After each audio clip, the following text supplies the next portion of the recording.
पक्ष में आता है। बचपन में आए एक तेज बुखार ने केलन को मानसिक रूप से थोड़ा कमजोर बना दिया था, लेकिन खुशकिस्मती से उसका शरीर बेहद गठीला और मजबूत था और वो 10 साल की उम्र से ही शिकार में अपने पिता का हाथ बंटाता आ रहा था। दुख की बात यह थी कि कुछ साल पहले ही उसके माता पिता इस दुनिया से चल बसे और उसे अपनी 16 साल की पत्नी एलारा के साथ जिंदा रहने के लिए कड़ा संघर्ष करने के लिए अकेला छोड़ गए। जब केलन ने सुना कि गहरे पहाड़ों से मिलने वाली एक जंगली जिनसेंग जड़ से पूरी सर्दियों का राशन खरीदा जा सकता है, तो वो अकेला ही उस बीहड़ जंगल में निकल पड़ा। लेकिन नाम मात्र के राशन और पतले कपड़ों के कारण वो उस जमा देने वाली ठंड में जमकर मर गया। या कम से कम ऐसा ही लगा था, जब तक कि हमारे उस मर्सनरी हीरो ने इस नौजवान की यादों को पूरी तरह से अपना नहीं लिया। अचानक ताबूत के बाहर से एक अधेड़ उम्र के आदमी की आवाज गूंजी। वो एलारा से कह रहा था कि अब जब केलन इस दुनिया में नहीं रहा तो उसे अपने दूसरे चाचा की बात मान लेनी चाहिए। उसने प्रस्ताव रखा कि एलारा उसके घर चलकर उसके बेटे गिडियन की पत्नी बन जाए।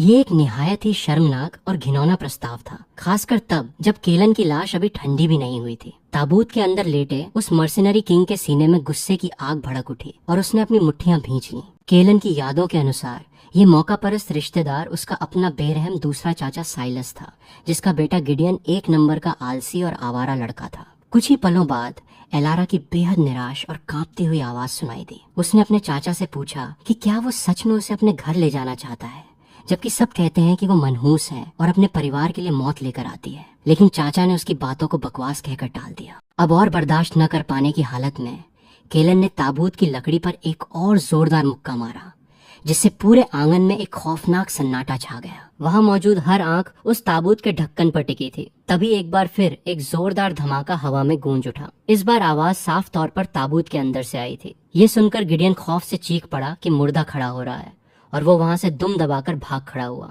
जहां गांव के बाकी बड़े बुजुर्ग सदमे में जमे हुए थे, वहीं एलारा ने किसी भी चीज की परवाह नहीं की और मदद के लिए आगे दौड़ पड़ी। उसने उस भारी ढक्कन को खोल दिया। जैसे ही सूरज की तेज रोशनी केलन की आंखों पर पड़ी, उसने अपनी आंखें सिकोड़ी और आंसुओं में भीगी एक खूबसूरत जवान लड़की को देखा, जिसने अविश्वास से अपना मुंह ढक रखा था। केलन ने उसे एक हल्की अजीब सी मुस्कान दी। एलारा का इतने दिनों से दबा हुआ दुख आखिरकार फूट पड़ा और वो पूरे आंगन के सामने रोते हुए चिल्लाई कि उसका केलन अभी भी जिंदा है। ये देखकर कि उसकी सांसें सच में चल रही हैं, गांव वाले उसे उठाकर अंदर गर्म बिस्तर पर ले गए, जबकि पड़ोसियों ने चूल्हा जलाने में मदद की। जवान एलारा को चुराने का अपना प्लान फेल होता देख चाचा साइलस का चेहरा गुस्से से लाल पीला हो गया। उसने एक झूठी मुस्कान बनाते हुए केलन को आराम करने के लिए कहा। हम देखते हैं कि साइलस और उसके लोग वहां से हार मानकर खिसक लेते हैं, जबकि केलन के होठों पर एक ठंडी मुस्कान खेल रही थी। उसने कभी सपने में भी नहीं सोचा था कि एक खूंखार मर्सनरी को भूखमरी के इस भयानक दौर में जिंदगी का दूसरा मौका मिलेगा। एलारा द्वारा लाए गए मकई के दलिया का कटोरा खत्म करने के बाद वो दीवार पर टंगे कैलेंडर को ध्यान से घूरता है। सच कहूँ तो 1960 का वो साल जिंदा रहने के लिए एक बेहद क्रूर समय था। ये वो साल था जब भूख सचमुच इंसान की जान ले सकती थी। कुछ देर पहले उस छोटी सी लड़की ने जिद पकड़ ली थी कि वो दलिया नहीं खाएगी, जब तक कि केलन ने जबरदस्ती उसे कुछ निवाले नहीं खिलाए। उसकी आंखों में देखकर केलन समझ गया था कि घर में अनाज का एक दाना भी नहीं बचा है। एलारा ने अपना सिर झुकाया और फुसफुसाते हुए कहा कि शायद उसे चाचा साइलस के घर जाकर कुछ अनाज उधार मांग लेना चाहिए। केलन ने तुरंत उसे बीच में टोकते हुए साफ मना कर दिया। उसे खाना मांगने के लिए वहां भेजना भेड़िए की मांद में मेमने को भेजने जैसा था, और ये बात वो अच्छी तरह जानता था। उसने एलारा से कहा कि वो खुद कोई रास्ता निकालेगा। ग्रेटर शिंगान माउंटेन्स के गहरे जंगल दूसरों के लिए भले ही मौत का जाल हो, लेकिन एक एलीट इंटरनेशनल मर्सनरी के लिए वे एक प्राकृतिक गोदाम की तरह थे। 6 फुट से ज्यादा लंबे और बेतहाशा ताकत वाले इस नए शरीर के साथ कुछ जंगली शिकार पकड़ना उसके लिए बच्चों का खेल था, और जाहिर है वो बिल्कुल यही करने की योजना बना रहा था। उसने एलारा से घर पर इंतजार करने को कहा और खुद पहाड़ों में कुछ खाने का इंतजाम करने निकल पड़ा। हालांकि एलारा किसी डरी हुई बिल्ली की तरह उछल पड़ी। उसने केलन की आस्तीन पकड़ ली और उससे न जाने की भीख मांगने लगी। उसने याद दिलाया कि पिछली बार जब वो जंगल गया था तो उसने लगभग अपनी जान ही गंवा दी थी। उसने रोते हुए पूछा कि उस जैसा भोला इंसान आखिर क्या शिकार कर पाएगा। उसे डर था कि वह बस जंगली जानवरों का खाना बनकर रह जाएगा। उसे इस तरह अपनी परवाह करते देख केलन खुद को मुस्कुराने से नहीं रोक पाया। उसने उसे तसल्ली दी कि अब उसका दिमाग पूरी तरह से ठीक हो गया है और वह बिल्कुल नॉर्मल है। एलारा ये सुनकर अपनी जगह पर जम गई। उसकी आंखों में केलन की इस अचानक आई समझदारी को लेकर गहरा अविश्वास था, लेकिन उसकी तेज और साफ आंखों में देखने के बावजूद उसकी चिंता कम नहीं हुई। उसने अपने दांत पीसे और जिद पकड़ ली कि अगर वो जाएगा तो वो भी उसके साथ जाएगी। केलन ने उसे प्यार से समझाया कि वो ज्यादा दूर नहीं जाएगा और अंधेरा होने से पहले लौट आएगा। उसका ये दृढ़ संकल्प देखकर एलारा ने बहस करना छोड़ दिया। हालांकि उसने अपने दिल में एक खामोश कसम खा ली थी। उसने तय कर लिया था कि अगर केलन वापस नहीं लौटा तो वो भी उसी के पीछे मौत को गले लगा लेगी। जब एलारा ने उसे 40 सेंटीमीटर लंबा एक धारदार चाकू पकड़ाया तो केलन को एक अजीब सी सिहरन महसूस हुई। युद्ध के एक पूर्व देवता के लिए भी इस कबाड़ जैसे हथियार को देखकर रोंगटे खड़े हो रहे थे। असली केलन एक शिकारी था, फिर भी उसके पास लोहे के इस टुकड़े के अलावा कुछ नहीं था। उसकी यादों के मुताबिक केलन के पिता का पेट एक पागल जंगली सुअर ने फाड़ दिया था जब वो ऐसे ही हथियारों का इस्तेमाल कर रहे थे। यह इन पहाड़ों के खौफनाक खतरों की एक भयानक याद थी। देवदार की राल और सूखी कीचड़ से ढका एक बड़ा जंगली सुअर इतना खूंखार होता है कि भालू और बाघ भी उससे दूर रहना पसंद करते हैं। लेकिन केलन के पास कोई चारा नहीं था। अगर वो आज खाना नहीं लाया तो वो और वो लड़की दोनों इस टूटी फूटी झोपड़ी में भूखे मर जाएंगे। और ये एक ऐसी मौत थी जिसे वो किसी कीमत पर कबूल नहीं करने वाला था। कुछ ही देर बाद पूरी तरह से तैयार होकर और पीठ पर एक भारी रजाई बांधकर, जिसे एलारा ने जबरदस्ती बांधा था, वो उस घने और प्राचीन जंगल में उतर गया। अब काम शुरू करने का वक्त आ गया था। चलते हुए उसने पेड़ों के तनों पर चाकू से निशान बनाए ताकि रास्ता याद रहे। इस बर्फीले सन्नाटे में उसकी तेज निगाहें जिंदगी के किसी भी सुराग को तलाश रही थीं। सन की रस्सी का इस्तेमाल करके उसने कई बेहद चालाकी भरे फंदे लगाए। उसे ये देखकर हैरानी हुई कि इन गहरे पहाड़ों में उसके पैर एक अचानक ऊर्जा के साथ उसे आगे धकेल सकते थे। वो पलक झपकते ही कई मीटर की दूरी तय कर लेता था। एक पहाड़ी लड़के के इस 190 सेंटीमीटर के शरीर में जो ताकत और फुर्ती थी वो सच में कमाल थी। यह उसके पिछले जन्म के जंगलों में तपे हुए शरीर को पूरी तरह टक्कर दे रही थी, जो गोलियों की बौछार के बीच फौलाद बना था। अचानक एक पेड़ के तने पर एक भूरी परछाई तेजी से गुजरी, एक गिलहरी जिसे वहां के लोग ग्रे डॉग कहते थे। इसे देखते ही वो रोमांच से भर गया। न सिर्फ इसके फर को पैसों के लिए बेचा जा सकता था, बल्कि इससे भी जरूरी बात यह थी कि यह उसे किसी और चीज तक ले जा सकती थी। उसके घोंसले तक पीछा करके वो जिंदगी बचाने वाले राशन का इंतजाम कर सकता था। और हुआ भी बिल्कुल ऐसा ही। 15 मिनट से भी कम समय में उसने पेड़ के एक खोखले हिस्से में हाथ डाला और मुट्ठी भर भर के हाई फैट पाइन नट्स और हेजलनट्स निकाल लिए। सच कहूँ तो ये तैलीय मेवे उन भूखे लोगों के लिए किसी खजाने से कम नहीं थे जिनकी डाइट में फैट नाम की कोई चीज नहीं बची थी। पहाड़ी घाटी में और गहराई तक जाते हुए वो अचानक अपनी जगह पर जम गया। एक ऊंची जगह से नीचे देखते हुए उसे कुछ बेहद शानदार दिखा। सूखी घास के एक हिस्से में भूरे रंग के जंगली तीतरों का एक बड़ा झुंड धूप सेंक रहा था। अगर वो तीर कमान का इस्तेमाल करता तो सिर्फ एक को मारने से ही पूरा झुंड घबरा कर उड़ जाता। इसके बजाय उसने एक अलग तरीका अपनाया। अपने सारे हथियार उतार कर सिर्फ चाकू अपने पास रखा और पीठ से वो भारी सूती रजाई खोल ली। बर्फ में पूरे आधे घंटे तक रेंगने के बाद आखिरकार वो उनके बेहद करीब पहुंच गया। उसने वो बड़ी रजाई उठाई और उसे एक विशाल जाल की तरह उनके ऊपर दे मारा। रजाई के नीचे का हिस्सा तुरंत पंखों और दहशत के एक भयानक तूफान में बदल गया। अपने 190 सेंटीमीटर के भारी शरीर का इस्तेमाल करते हुए उसने रजाई के किनारों को मजबूती से दबा दिया। कुछ बदकिस्मत परिंदे तो तुरंत ही कुचले गए, जबकि बचे हुए तीतरों को उसने मोटे कपड़े के ऊपर से ही ठिकाने लगा दिया। कुछ भारी मुक्कों के बाद अंदर का संघर्ष शांत हो गया। रजाई का कोना उठाने पर हमें उसका इनाम दिखाई देता है, एक चमकीले पंखों वाला नर तीतर और 8 मोटी ताजी मुर्गियां। ये उसके पहले शिकार के लिए एक बहुत बड़ा जैकपॉट था। उसने बड़ी फुर्ती से उनकी गर्दनें तोड़ी, उन्हें रस्सी से अपने भाले पर बांधा और घर की तरफ तेजी से कदम बढ़ा दिए। हैरानी की बात यह थी कि घर वापसी के इस सफर में उसे और भी इनाम मिले। उसके द्वारा लगाए गए एक साधारण फंदे में एक बड़े भूरे खरगोश का पिछला पैर बुरी तरह फंस गया था। वो उसे खत्म करने के लिए आगे लपका और अब गोश्त के एक छोटे पहाड़ को अपनी पीठ पर लादे वो घर की तरफ दौड़ा और आंगन का दरवाजा लात मारकर खोल दिया। उसने जोर से एलारा को पुकारा कि आकर उसका शिकार देखे। गोश्त का वो बड़ा ढेर देखकर वो जवान लड़की खुशी से झूम उठी। उसे याद भी नहीं था कि आखिरी बार उसने पेट भर गोश्त कब खाया था। पंखों को साफ करने के लिए पानी उबालने से लेकर गोश्त काटने तक उन दोनों ने पागलों की तरह फुर्ती से काम किया। उन्होंने सारा कटा हुआ गोश्त सीधा बर्तन में डाल दिया। कुछ ही देर में चूल्हे से गोश्त की एक ऐसी गाढ़ी और नशीली खुशबू उठने लगी जो किसी की भी नीयत डोला दे। केलन का पेट जोर से गुड़गुड़ा रहा था, लेकिन वो जानता था कि सिर्फ हाई प्रोटीन गोश्त खाने से वे ज्यादा दिन तक जिंदा नहीं रह पाएंगे। इसलिए उसने एलारा को एक सख्त हिदायत दी। उसे आग का ध्यान रखने को कहकर उसने 4 तीतर उठाए और सीधा प्रोडक्शन कैप्टन ओरियन के घर की तरफ निकल पड़ा। यह आदमी उसके दिवंगत पिता का करीबी दोस्त था। दरअसल गांव की फसलों को जंगली सुअर से बचाते हुए ही उसके पिता ने अपनी जान गंवाई थी। ओरियन की पत्नी ने घर में उसका गर्मजोशी से स्वागत किया, एक ऐसा अपनापन जिसकी केलन ने सच में कद्र की। मेज पर मकई की रोटियों और पत्ता गोभी के सूप का एक साधारण सा खाना रखा था। केलन ने बिना किसी औपचारिकता के सीधे उन 4 मोटे तीतरों की तरफ इशारा किया जो वो अपने साथ लाया था। उसने सीधे मुद्दे की बात करते हुए कैप्टन ओरियन से तीतरों के बदले कुछ अनाज देने को कहा। कैप्टन तुरंत राजी हो गया और उसे वहीं खाने के लिए 2 मकई की रोटियां थमाते हुए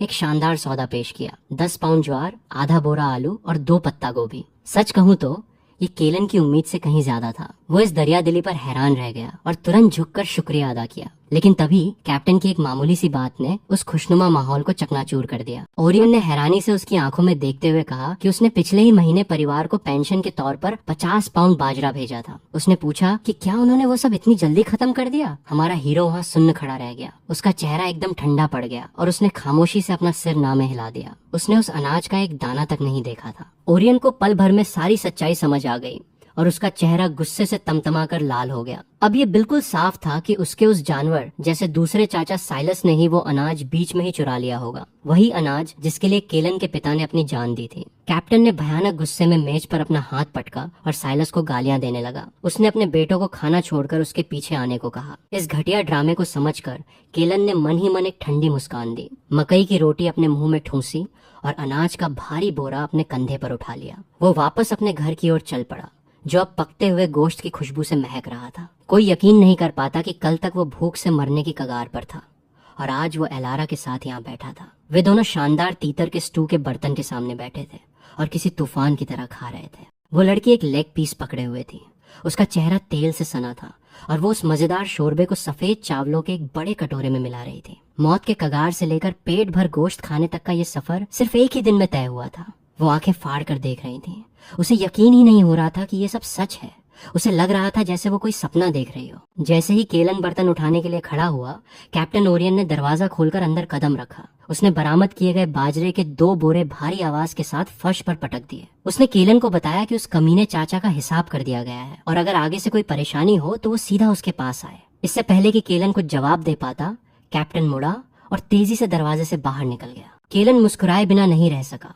उसे शक था कि वो आदमी बस घर में फैली गोश्त की उस जोरदार खुशबू को बर्दाश्त नहीं कर पा रहा था। लेकिन केलन के दिमाग में कुछ और ही चल रहा था। एलारा ने बताया था कि जब से उसके पिता की मौत हुई थी तब से गांव में किसी की भी गहरे जंगल में जाने की हिम्मत नहीं हुई थी। सब भूखे मर रहे थे। इसलिए उसने एक योजना बनानी शुरू की। अपने पिछले जन्म के हुनर के साथ वो जानता था कि वो भूखा नहीं मरेगा। वो इस जंगल का इस्तेमाल अपनी किस्मत बदलने के लिए करेगा। उसने एलारा से कहा कि भारी बर्फबारी शुरू होने से पहले वो कल फिर से पहाड़ों में जाएगा। अगर वो सर्दियों के कारण पहाड़ों के बंद होने से पहले काफी शिकार इकट्ठा कर लेता है तो वे आराम से सर्दियां गुजार सकेंगे। अगली सुबह पौ फटने से बहुत पहले हम देखते हैं कि वो अपना सामान समेटता है और बर्फीली हवाओं के बीच एक बार फिर निकल पड़ता है। जाने से पहले वो एलारा को सख्त हिदायत देता है। उसका चेहरा एकदम संजीदा था। उसने कहा कि अगर वो कमीना चाचा साइलस कोई परेशानी खड़ी करने आए तो उसे तुरंत ओल्ड मैन, टोबियास या कैप्टन ओरियन को बुलाना है। इस दुनिया की यही कड़वी सच्चाई है ना? अक्सर वही लोग आपका खून चूसते हैं जिनका खून आपसे जुड़ा होता है, जबकि अजनबी वो होते हैं जो संकट के समय मदद का हाथ बढ़ाते हैं। वो उसी पुराने रास्ते पर आगे बढ़ता है। रास्ते में वो न सिर्फ कल के फंदों से 2 और तीतर निकालता है बल्कि घुटनों तक गहरी बर्फ चीरते हुए उस प्राचीन जंगल में और गहराई तक घुस जाता है। एक छोटी सी खाली जगह पर पहुंचकर वो अपनी छाती से लगाकर रखा हुआ एक भुना हुआ आलू निकालता है और उसे जल्दी से खा लेता है। सच कहूँ तो उसके सर्वाइवल इंस्टिंक्ट्स आम लोगों से कहीं ज्यादा तेज थे। उसके पिछले जन्म के युद्ध के मैदानों की आदत उसे बताती थी कि उसे हर समय अपनी शारीरिक ऊर्जा को चरम पर रखना चाहिए। तभी बर्फ में पड़े बड़े बड़े गोलमल के टुकड़ों ने तुरंत उसका ध्यान खींचा। ये किसी छोटे जानवर का काम नहीं था। ये साफ तौर पर किसी बड़े शाकाहारी जानवर का निशान था। आकार देखकर ही वो समझ गया था कि उसे कोई बड़ी चीज मिल गई है। उसने तुरंत अपना तीर कमान निकाला और खामोशी से उस निशान के सहारे आगे बढ़ने लगा। हम देखते हैं कि वो एक खूंखार शिकारी की सधी हुई चाल से आगे बढ़ता है। उसकी आंखें सामने के रास्ते पर टिकी थीं। उसे हैरानी हुई जब उसने देखा कि पास के एक खुले मैदान में मोटे ताजे रो हिरणों का एक झुंड मजे से घूम रहा है। वो एक पेड़ के पीछे छिप गया, एक गहरी सांस ली और अपने धनुष की डोरी को पूरी ताकत से खींच लिया। उसने हवा को चीरती हुई एक तेज सीटी के साथ तीर छोड़ दिया। वो साधारण लेकिन बेहद असरदार तीर सीधे एक मादा रो हिरण के पैर के आर पार हो गया और उसे वहीं जमीन पर गिरा दिया। इस अचानक हुए हमले ने बाकी झुंड में खलबली मचा दी। उस अफरा तफरी में एक बदहवास हिरण पागलों की तरह सीधा उसी पेड़ की तरफ दौड़ पड़ा जहाँ केलन छिपा था। केलन किस्मत के इस शानदार मौके को यूं ही हाथ से नहीं जाने देने वाला था। पलक झपकते ही उसने अपना धनुष छोड़ा और आगे की तरफ छलांग लगा दी। उस जानवर की गर्दन को अपनी मजबूत पकड़ में जकड़ लिया। उसने उस भारी जानवर को जमीन पर पटक दिया और एक क्रूर लात मारकर उसके आगे के पैर का जोड़ तोड़ दिया।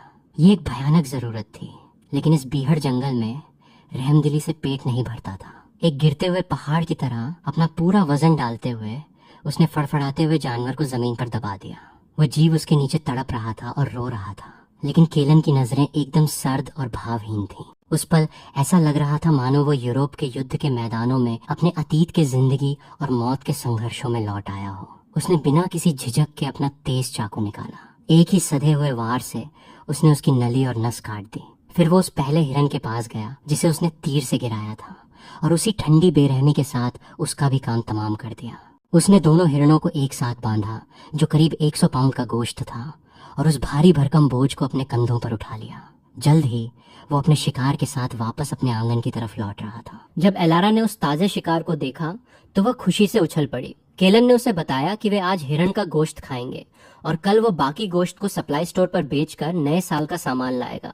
लेकिन उसका काम अभी खत्म नहीं हुआ था। उसने एक भारी कुल्हाड़ी उठाई और कुछ ही जोरदार वार से आंगन में रखे उस लकड़ी के ढांचे को तोड़ना शुरू कर दिया, जो असल में उसी के ताबूत के लिए बनाया गया था। उसने उस मनहूस ताबूत को वहीं के वहीं जलाऊ लकड़ी में बदल दिया। कुल्हाड़ी चलाते हुए उसकी नजरें एलारा पर टिकी थीं। उस नीच गिडियन के बारे में सोचकर वो जानता था कि उस कमीने ने अतीत में इस लड़की को बहुत सताया होगा। बेचारी लड़की डर के मारे अपने होंठ चबा रही थी, लेकिन केलन की आंखों में पहले से ही एक कातिलाना इरादा सुलग रहा था। अगर उस आदमी ने वापस आकर कोई परेशानी खड़ी करने की जुर्रत की तो वो उसे जिंदा चीर कर रख देगा। वहीं गांव के दूसरे कोने में साइलस की इज्जत पूरी तरह से मिट्टी में मिल चुकी थी। गांव वाले उसके पीठ पीछे कानाफूसी कर रहे थे। कह रहे थे कि वो अपने भतीजे की विरासत का इतना भूखा था कि उसने अपने लालच से सचमुच एक मुर्दे को गुस्से में जिंदा कर दिया। कैप्टन ओरियन ने तो खास तौर पर उसके घर जाकर उसे जमकर खरी खोटी सुनाई थी। हर तरफ से फंसा हुआ वो बूढ़ा लोमड़ अब सिर्फ एक खोखली कसम ही खा सकता था। उसने कैप्टन ओरियन से कहा कि अगर उसने कभी केलन का अनाज चुराने की कोशिश की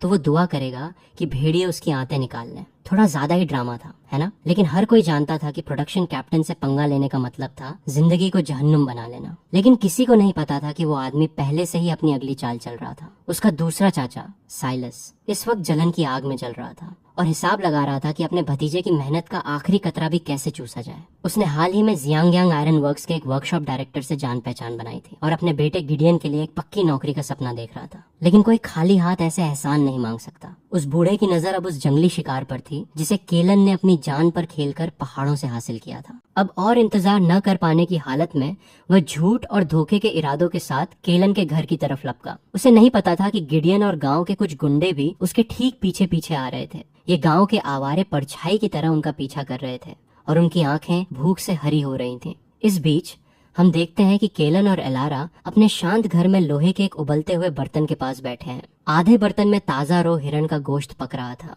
जिससे हवा में एक बेहद लजीज खुशबू फैल रही थी। बाकी का शिकार स्टोर हाउस में बड़े बड़े बर्तनों में सुरक्षित रूप से बंद कर दिया गया था। केलन ने तो घर के चारों तरफ फंदे भी लगा दिए थे। साइलस के अंदर कदम रखने से पहले ही पकते हुए गोश्त की उस जोरदार खुशबू ने उसके मुंह में पानी ला दिया। उसने उस हिरण की खाल को देखा जिसे एलारा साफ कर रही थी और उसकी आंखें फटी की फटी रह गईं।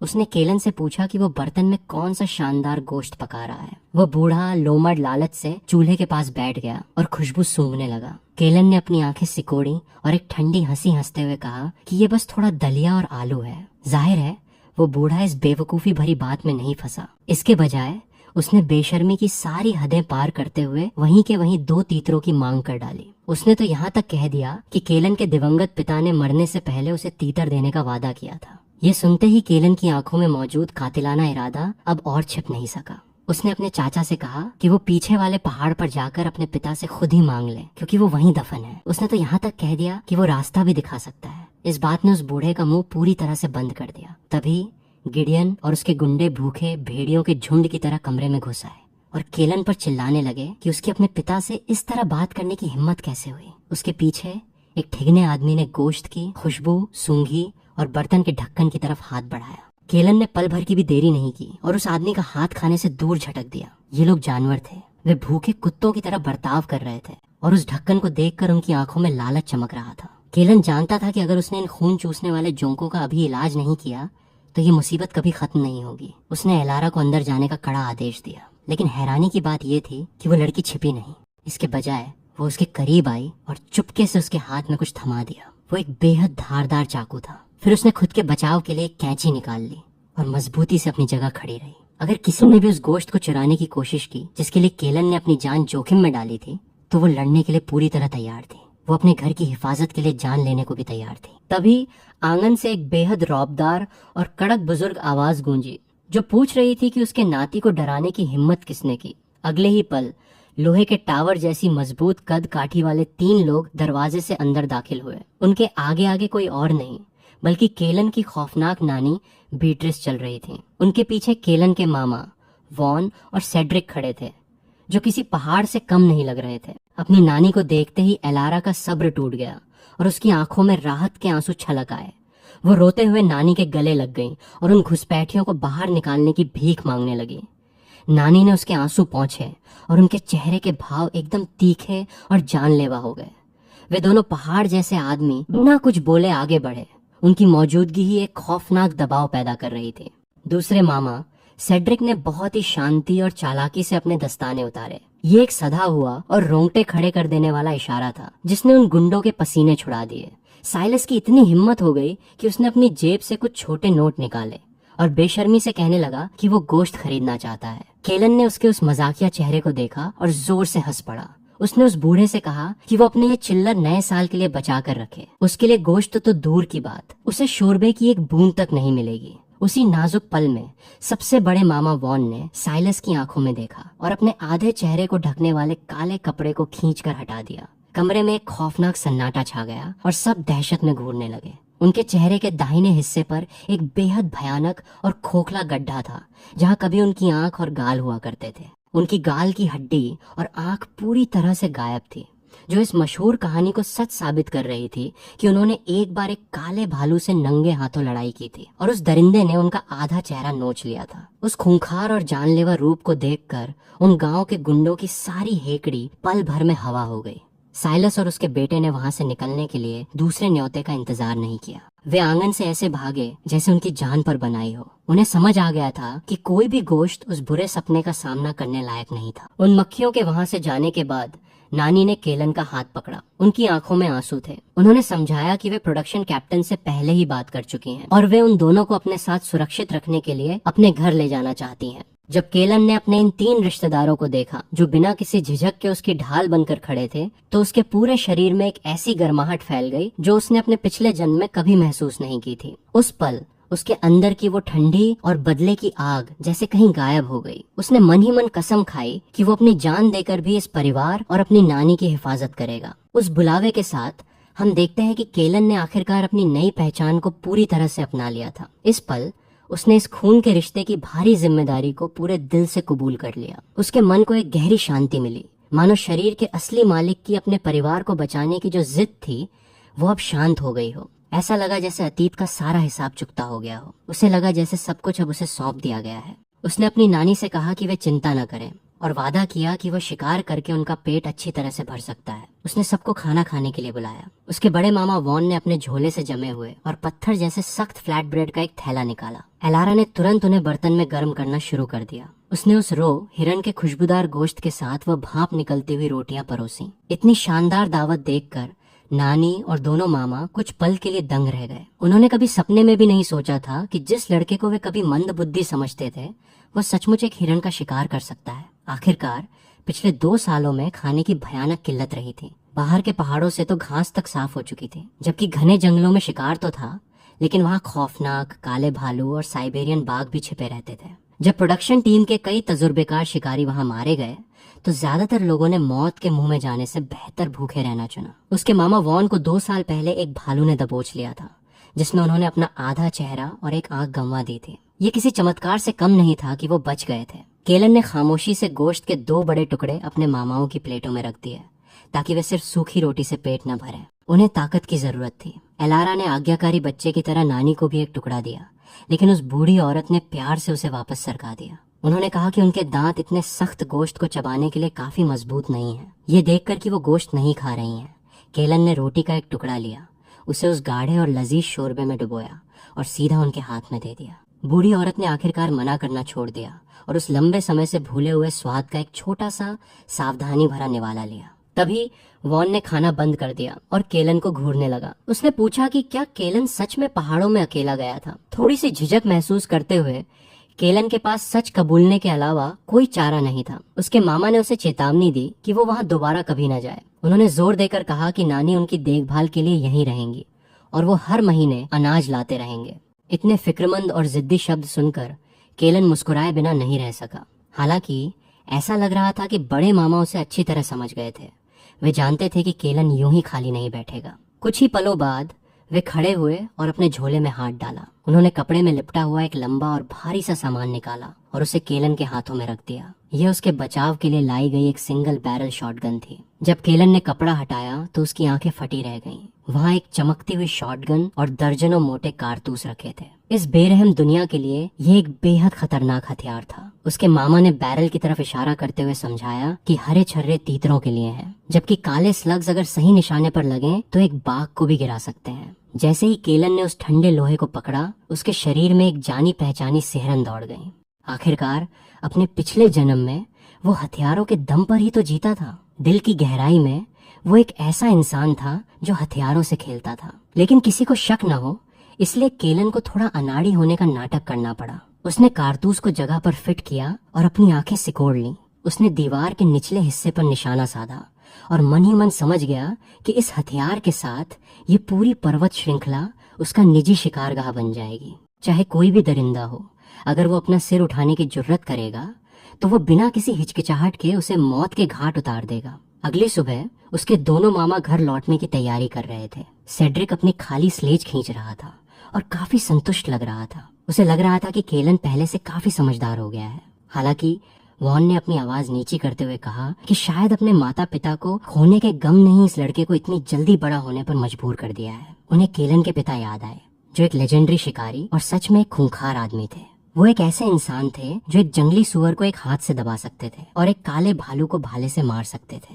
इसी वजह से वॉन के दिल में एक शक अभी भी घर किए हुए था। उन्हें यकीन ही नहीं हो रहा था कि इतना ताकतवर जीजा कुछ जंगली सुअरों के हाथों मारा जा सकता है। उन्हें गहरा शक था कि वाइल्ड बोर गली में सबसे खतरनाक चीज वो जानवर नहीं बल्कि वहाँ मौजूद दूसरे इंसान थे। इस बीच हम देखते हैं कि केलन एक भारी स्लेज को सीधा कस्बे के सप्लाई और मार्केटिंग कोऑपरेटिव की तरफ खींच कर ले जा रहा है। नया साल करीब था और उसे बचे हुए रो हिरण के गोश्त को पैसों में बदलना था। वह एलारा और नानी के लिए अच्छा खाना खरीदना चाहता था और शायद नए कपड़ों के लिए कुछ कपड़ा भी। ये एक सीधा साधा प्लान था, या कम से कम उसे ऐसा ही लगा था। क्लर्क ने खाल के लिए 30 सेंट्स और गोश्त के लिए 50 सेंट्स की पेशकश की। केलन ने तुरंत अपनी भौहें सिकोड़ी। वो लालची औरत साफ तौर पर उसे लूटने की कोशिश कर रही थी। यहाँ तक कि साधारण सुअर का गोश्त भी 0.7 सेंट्स प्रति पाउंड बिकता था। फिर भी उसकी इतनी हिम्मत हुई कि वो इस कीमती जंगली शिकार की इतनी कम कीमत लगा रही थी। सच कहूँ तो उसका लालच सच में कमाल का था। तभी केलन ने उसकी आंखों में छुपे उस चालाकी भरे भाव को पकड़ लिया और सच्चाई समझ गया।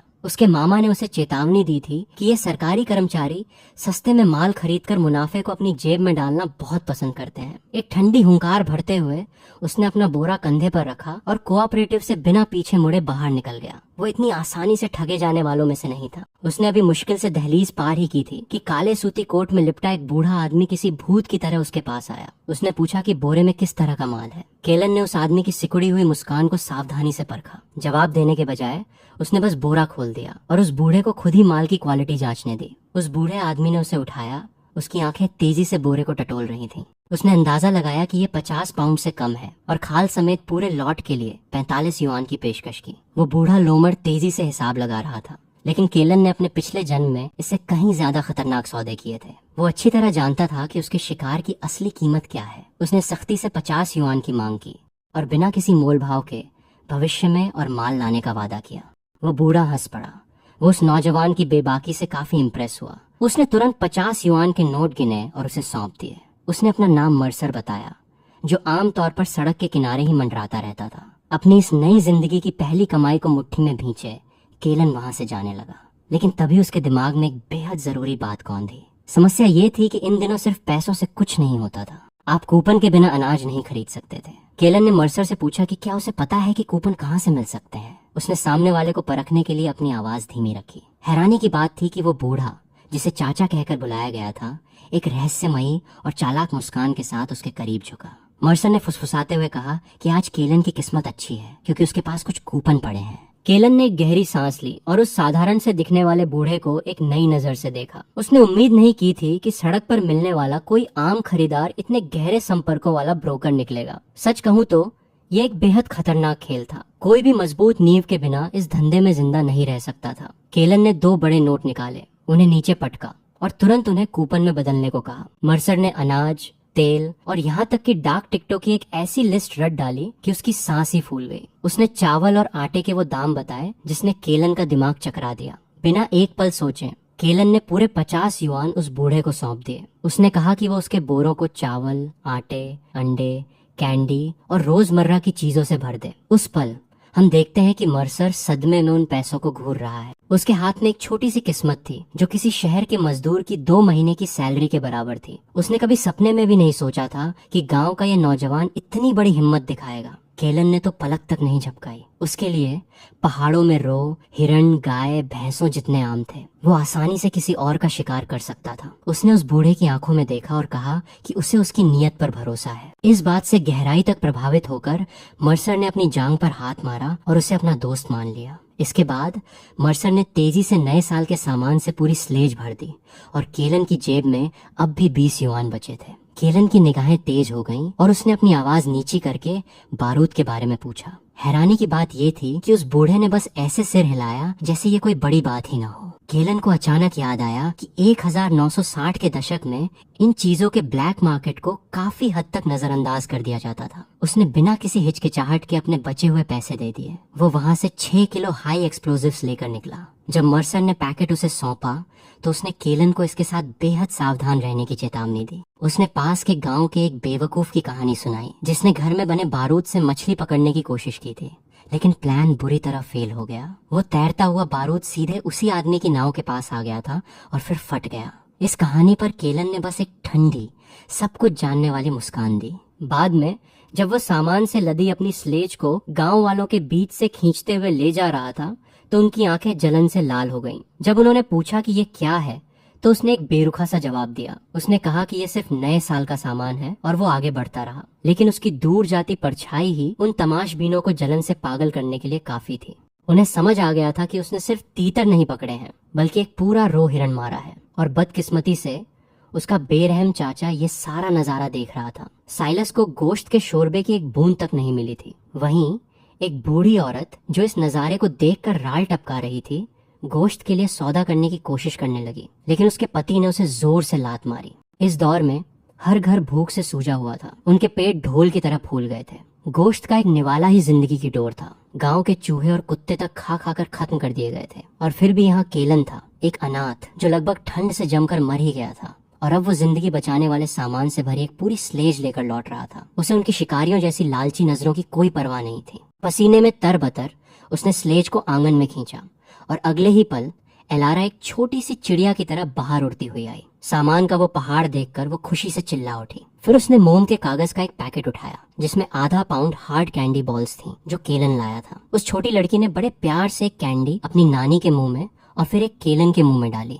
उस कैंडी की मीठी और गाढ़ी मिठास पल भर में उनके मुंह में घुल गई। उस पल हम देखते हैं कि वे तीनों सब काम छोड़कर इस अपार खुशी को महसूस करने के लिए एकदम खामोश खड़े हो गए। केलन ने देखा कि नानी के हाथों में रो हिरन की खाल थी जिसे एकदम साफ कर दिया गया था। उसके दिल में एक गर्माहट सी दौड़ गई। वह बूढ़ी औरत पहले से ही उसके लिए सर्दियों का एक कोट सिलने की योजना बना रही थी। ऐसे कपड़ों के साथ वह 30 बिलो जीरो की भयानक ठंड में भी सीना तानकर बर्फ में चल सकता था। इसी वजह से उसने मन ही मन कसम खाई कि उसे पहाड़ों में कोई बहुत बड़ा शिकार करना ही होगा। अगर एक छोटा हिरन घर में सामान का पहाड़ ला सकता है तो जरा सोचिए कि एक जंगली सुअर या साइबेरियन बाघ क्या कमाल करेगा। इस आकार में वो सच में रईस हो जाएगा। अपने मामा द्वारा दी गई शॉटगन के बारे में सोचकर ही उसका खून रोमांच से खौलने लगा। उसने जल्दी से पतले दलिया का एक कटोरा खत्म किया और अपना हथियार उठा लिया। वो सीधा गांव के बाहर के छोटे से जंगल की ओर चल पड़ा। बर्ड शॉट को टेस्ट करने की कोई जरूरत नहीं थी। इसके बजाय उसने एक खास जहर बुझा स्लग निकाला। ये वो गोली थी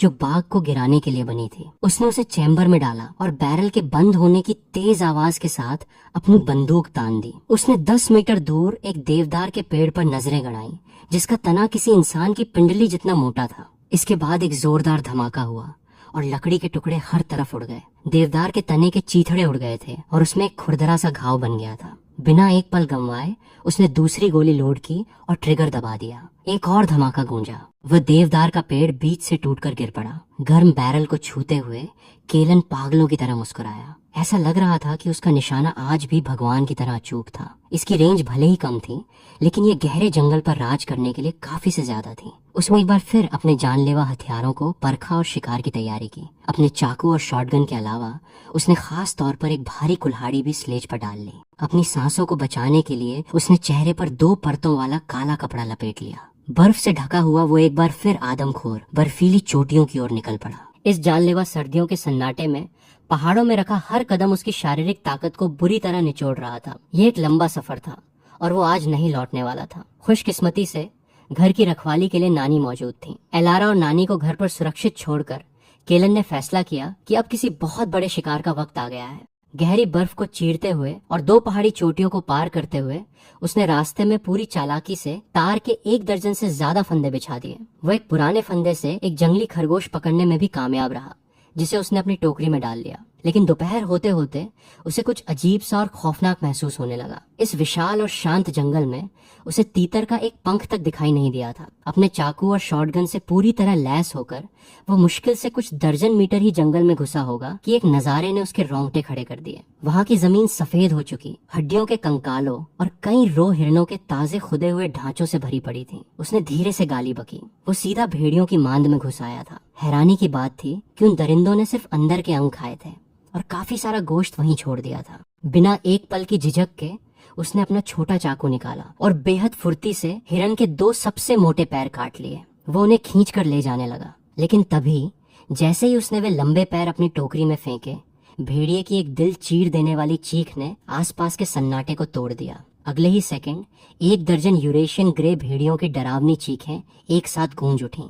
वो पूरी तरह से घिर चुका था। भेड़ियों की इस अचानक घेराबंदी ने उसे ऐसा महसूस कराया जैसे वो अपने पिछले जन्म के खून से सने युद्ध के मैदानों में लौट आया हो। वो तेजी से पीछे हटा और एक विशाल पेड़ से पीठ टिका ली। अपना लंबा धनुष पहुंच के भीतर टांग लिया और बर्फ में तीरों की एक कतार किसी बैरिकेड की तरह गाड़ दी। इसके बाद उसने अपनी शॉटगन उठाई और एक घुटने के बल बैठ गया। जल्दी से रीलोड करने के लिए 2 जहर बुझे स्लग्स अपने दांतों के बीच दबा लिए। अब तक 8 विशाल ग्रे भेड़िए 10 मीटर के दायरे में आ चुके थे। आगे चल रहा लीडर, जिसका थूथन अभी भी ताजे खून से सना था, उसे घूर रहा था, मानो वो ये सोचकर हैरान हो कि ये शिकार भाग क्यों नहीं रहा। अगर उसने हड्डियों के उस ढेर को खोदा होता तो उसे वहां इंसानों की खोपड़ियां भी जरूर मिलती, लेकिन आज ये भेड़िए एक बहुत ही मजबूत दीवार से टकराने वाले थे। जैसे ही उस लीडर भेड़िए ने छलांग लगाने के लिए अपना शरीर नीचे किया, केलन ने बिना किसी झिझक के ट्रिगर दबा दिया। पेड़ों के बीच एक जोरदार धमाका गूंजा और उस ताकतवर भेड़िए की खोपड़ी लाल खून के फव्वारे में पल भर में गायब हो गई। उस दरिंदे का शरीर 2 बार तड़पा और फिर शांत हो गया। इस खौफनाक हमले के बाद बाकी झुंड दहशत में बिखर गया, लेकिन तभी ऊंची जगह से एक लंबी और डरावनी चीख जंगल को चीरती हुई आई। असली अल्फा भेड़िया वहां पहुंच चुका था। उस आदेश को सुनकर पीछे हटते हुए जानवर रुक गए और 20 मीटर दूर से फिर से उसे घेरने लगे। उन्हें नीचे झुकते देख केलन को सिहरन महसूस हुई। ये अल्फा खौफनाक हद तक चालाक था। कोई भी आम शिकारी अगर किसी ऐसी चालाक झुंड का शिकार बनता तो उसका मरना तय था। खुशकिस्मती से उनका सामना केलन से हो रहा था। उसने फिर से शॉटगन उठाई और सबसे करीबी बदकिस्मत शिकार पर निशाना साधा। एक और कान फाड़ देने वाला धमाका हुआ जो भेड़िए की गर्दन को चीरता हुआ निकल गया और सफेद बर्फ को गर्म भाप उगलते खून से रंग दिया। केलन को हैरानी हुई कि बचे हुए भेड़ियों ने हमला नहीं किया। इसके बजाय वे शॉटगन की रेंज जांचने के लिए और पीछे हट गए। वे उसे थकाना चाहते थे, लेकिन वो बस मुस्कुराया, अपनी बंदूक को पीठ पर टांगा और अपने 30 किलो भारी लंबे धनुष को उठा लिया। ये धनुष एक जंगली सुअर के भी आर पार हो सकता था। वो साइड में मुड़ा, हवा का अंदाजा लगाते हुए डोरी को पूरे चांद के आकार में खींच लिया। एक तेज सीटी के साथ वो तीर हवा को चीरता हुआ निकला और एक ग्रे भेड़िए की खाल और हड्डी को सीधे देवदार के पेड़ में कील की तरह ठोक दिया। कुछ ही मिनटों में उसके कपड़ों को छुए बिना ही 3 दरिंदे मारे जा चुके थे। फिर भी मौत की गंध ने इस भूखे झुंड को पीछे हटने पर मजबूर नहीं किया। जैसे ही उसने एक और शिकार करने की तैयारी की, अंधेरे में छिपे अल्फा भेड़िए ने एक धीमी गुर्राहट की, जो उनके पैतरे बदलने का इशारा था। दरिंदे तुरंत बिखर गए और केलन के निशाने से बचने के लिए पेड़ों के मोटे तनों की आड़ लेने लगे। इतना गजब का तालमेल देखकर केलन को भी पसीना आ गया। अगर उसने उस अल्फा को नहीं मारा तो ये पूरे गांव के लिए एक बुरा सपना बन जाएगा। ये देखकर कि वे सामने नहीं आएंगे, उसने शांति से कुछ सूखा गोश्त खाना शुरू कर दिया।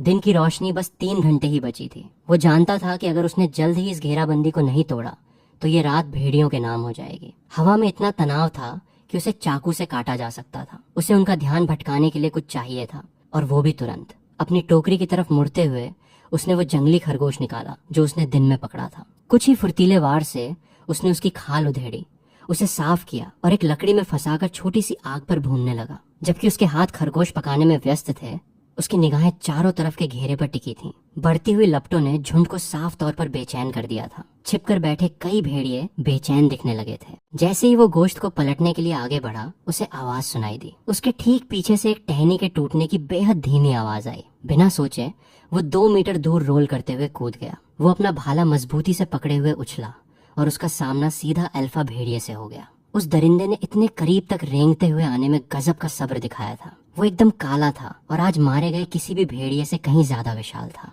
जंगल का एक असली राजा। उस विशाल भेड़िए ने केलन पर अपने उस्तरे जैसे तेज दांतों की 2 कतारें चमकाई। केलन ने एक ठंडी हंसी हंसते हुए उस जानवर की बेशर्मी पर गौर किया। बाकी भेड़िए एकदम खामोश थे, किसी मुकाबले के दर्शकों की तरह देख रहे थे। ऐसा लग रहा था कि वे देखना चाहते थे कि उनका लीडर ये काम अकेले कैसे खत्म करता है। वो जानता था कि उसे इस दरिंदे से आज नहीं तो कल निपटना ही होगा। केलन ने तेजी से अपना भाला बाएं हाथ में लिया और दाएं हाथ से शॉटगन निकाल ली। बंदूक को अपनी बाईं कलाई पर टिकाकर उसने फायर किया, लेकिन उसी सेकंड उस विशाल भेड़िए के पिछले पैरों में गजब की ताकत आ गई और उसने दाईं ओर छलांग लगा दी। निशाना चूक गया। ये जीव इतना चालाक था कि उसने इतने करीब से गोली को चकमा दे दिया था। इससे पहले कि वो बंदूक लोड कर पाता, अल्फा उस पर टूट पड़ा। हवा में खून की बदबू फैल गई जब भेड़िए का विशाल जबड़ा सीधा केलन की छाती पर लपका। पलक झपकते ही केलन सिर्फ इतना कर पाया कि उसने शॉटगन को सीधा आगे कर दिया। वो मोटा ठंडा बैरल सीधे भेड़िए के मुंह में जा घुसा। एक खौफनाक आवाज के साथ अल्फा ने बंदूक को जकड़ लिया और अपना सिर पागलों की तरह झटकने लगा। ये एक जानलेवा रस्साकशी थी। ऐसा लग रहा था जैसे दरिंदे को यकीन हो कि अगर उसने ये लोहे का डंडा छीन लिया तो इंसान निहत्था हो जाएगा। एक भेड़िए के लिए ये काफी समझदारी वाली बात थी, लेकिन सबसे चालाक जानवर भी इंसानी दिमाग का मुकाबला नहीं कर सकता। एक अचानक और बेहद ताकतवर झटके के साथ केलन ने सचमुच अल्फा के आगे के पंजों को जमीन से ऊपर उठा लिया। अपने पैरों को हवा में झूलता पाकर वो शिकारी आखिरकार दहशत में आ गया। उसने ऊपर देखा तो केलन की ठंडी मुस्कान दिखी और पहली बार उसकी आंखों में पछतावा दिखाई दिया। लेकिन अब बहुत देर हो चुकी थी।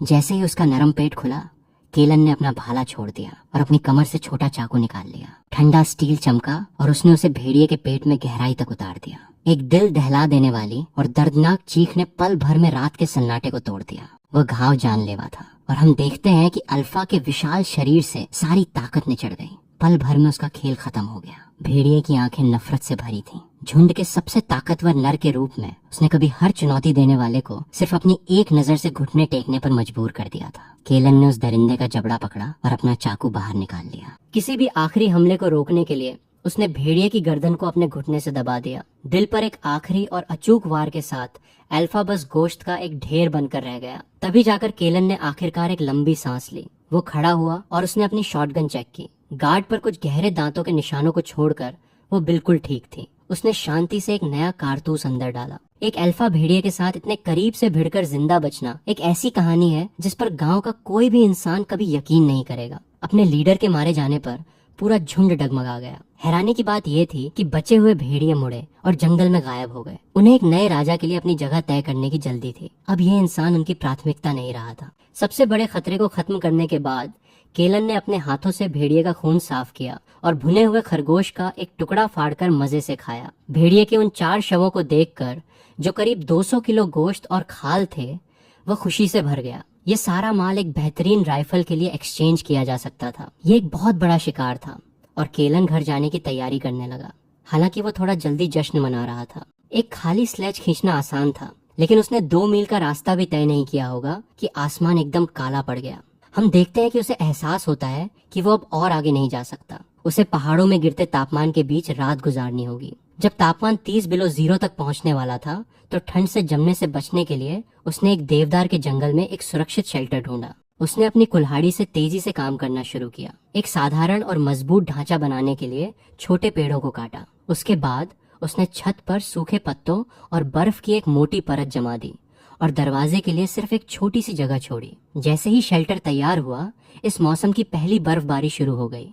इस नए जन्म में उसने पहली बार बर्फ गिरते हुए देखी थी। बाहर उसने पत्थरों से एक चूल्हा बनाया और लपटों पर भूनने के लिए रो हिरण के गोश्त का एक बड़ा हिस्सा काट लिया। जंगल किसी कब्रिस्तान की तरह शांत था, जबकि वह भुनते हुए गोश्त का मजा ले रहा था और स्वाद के लिए उसने एक चुटकी नमक भी डाल दिया। ज्यादातर शिकारी रात में सो जाते हैं, इसलिए यहाँ असली दुश्मन ठंड थी।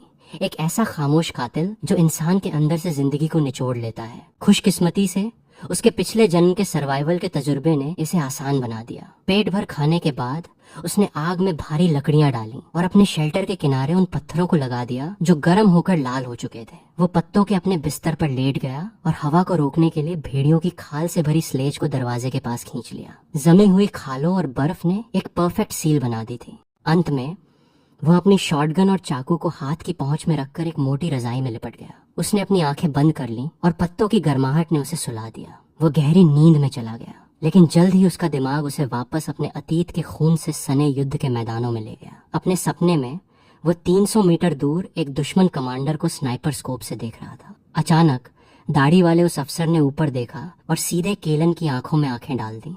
उसकी आंखें फटी हुई थीं और चेहरे पर एक बेहद खौफनाक और अजीब सी मुस्कान थी। एक तीखी और लगातार गूंजने वाली हंसी दूर तक फैल गई और केलन ठंडे पसीने में नहा गया जब वो आवाज उसके कानों में गूंजी। उसने ट्रिगर दबाने की कोशिश की, लेकिन राइफल लगातार 2 बार जाम हो गई और वो डरावनी हंसी गूंजती रही। वो अजीब सी हंसी और तेज होती गई, मानो पागलों की तरह उसका मजाक उड़ा रही हो, जब तक कि केलन अचानक उठ नहीं बैठा और उसने अपनी शॉटगन नहीं पकड़ ली। उसने राहत की सांस ली। वो सिर्फ एक सपना था। उसके नाखूनों पर होने वाली जलन ने उसे याद दिलाया कि सोते समय उसने गलती से एक गर्म पत्थर को छू लिया था। उसने राहत की एक लंबी सांस छोड़ी और वापस लेटने ही वाला था कि तभी किसी चीज ने उसका ध्यान खींचा। उसने बाहर की तरफ गौर से देखा, लेकिन कैंप फायर की मरती हुई लपटों के बीच उसे काले घने जंगल के अलावा कुछ नहीं दिखा। फिर वही अजीब सी चीख दोबारा गूंजी। इस बार उसने इसे बिल्कुल साफ सुना। ये किसी इंसान के हंसने की आवाज नहीं थी, बल्कि एक लंबी पूंछ वाले उल्लू की आवाज थी। सच कहूं तो उनकी आवाज बिल्कुल इंसानों जैसी लगती है। उसकी आवाज बिल्कुल किसी इंसान के ठहाके जैसी लगती है,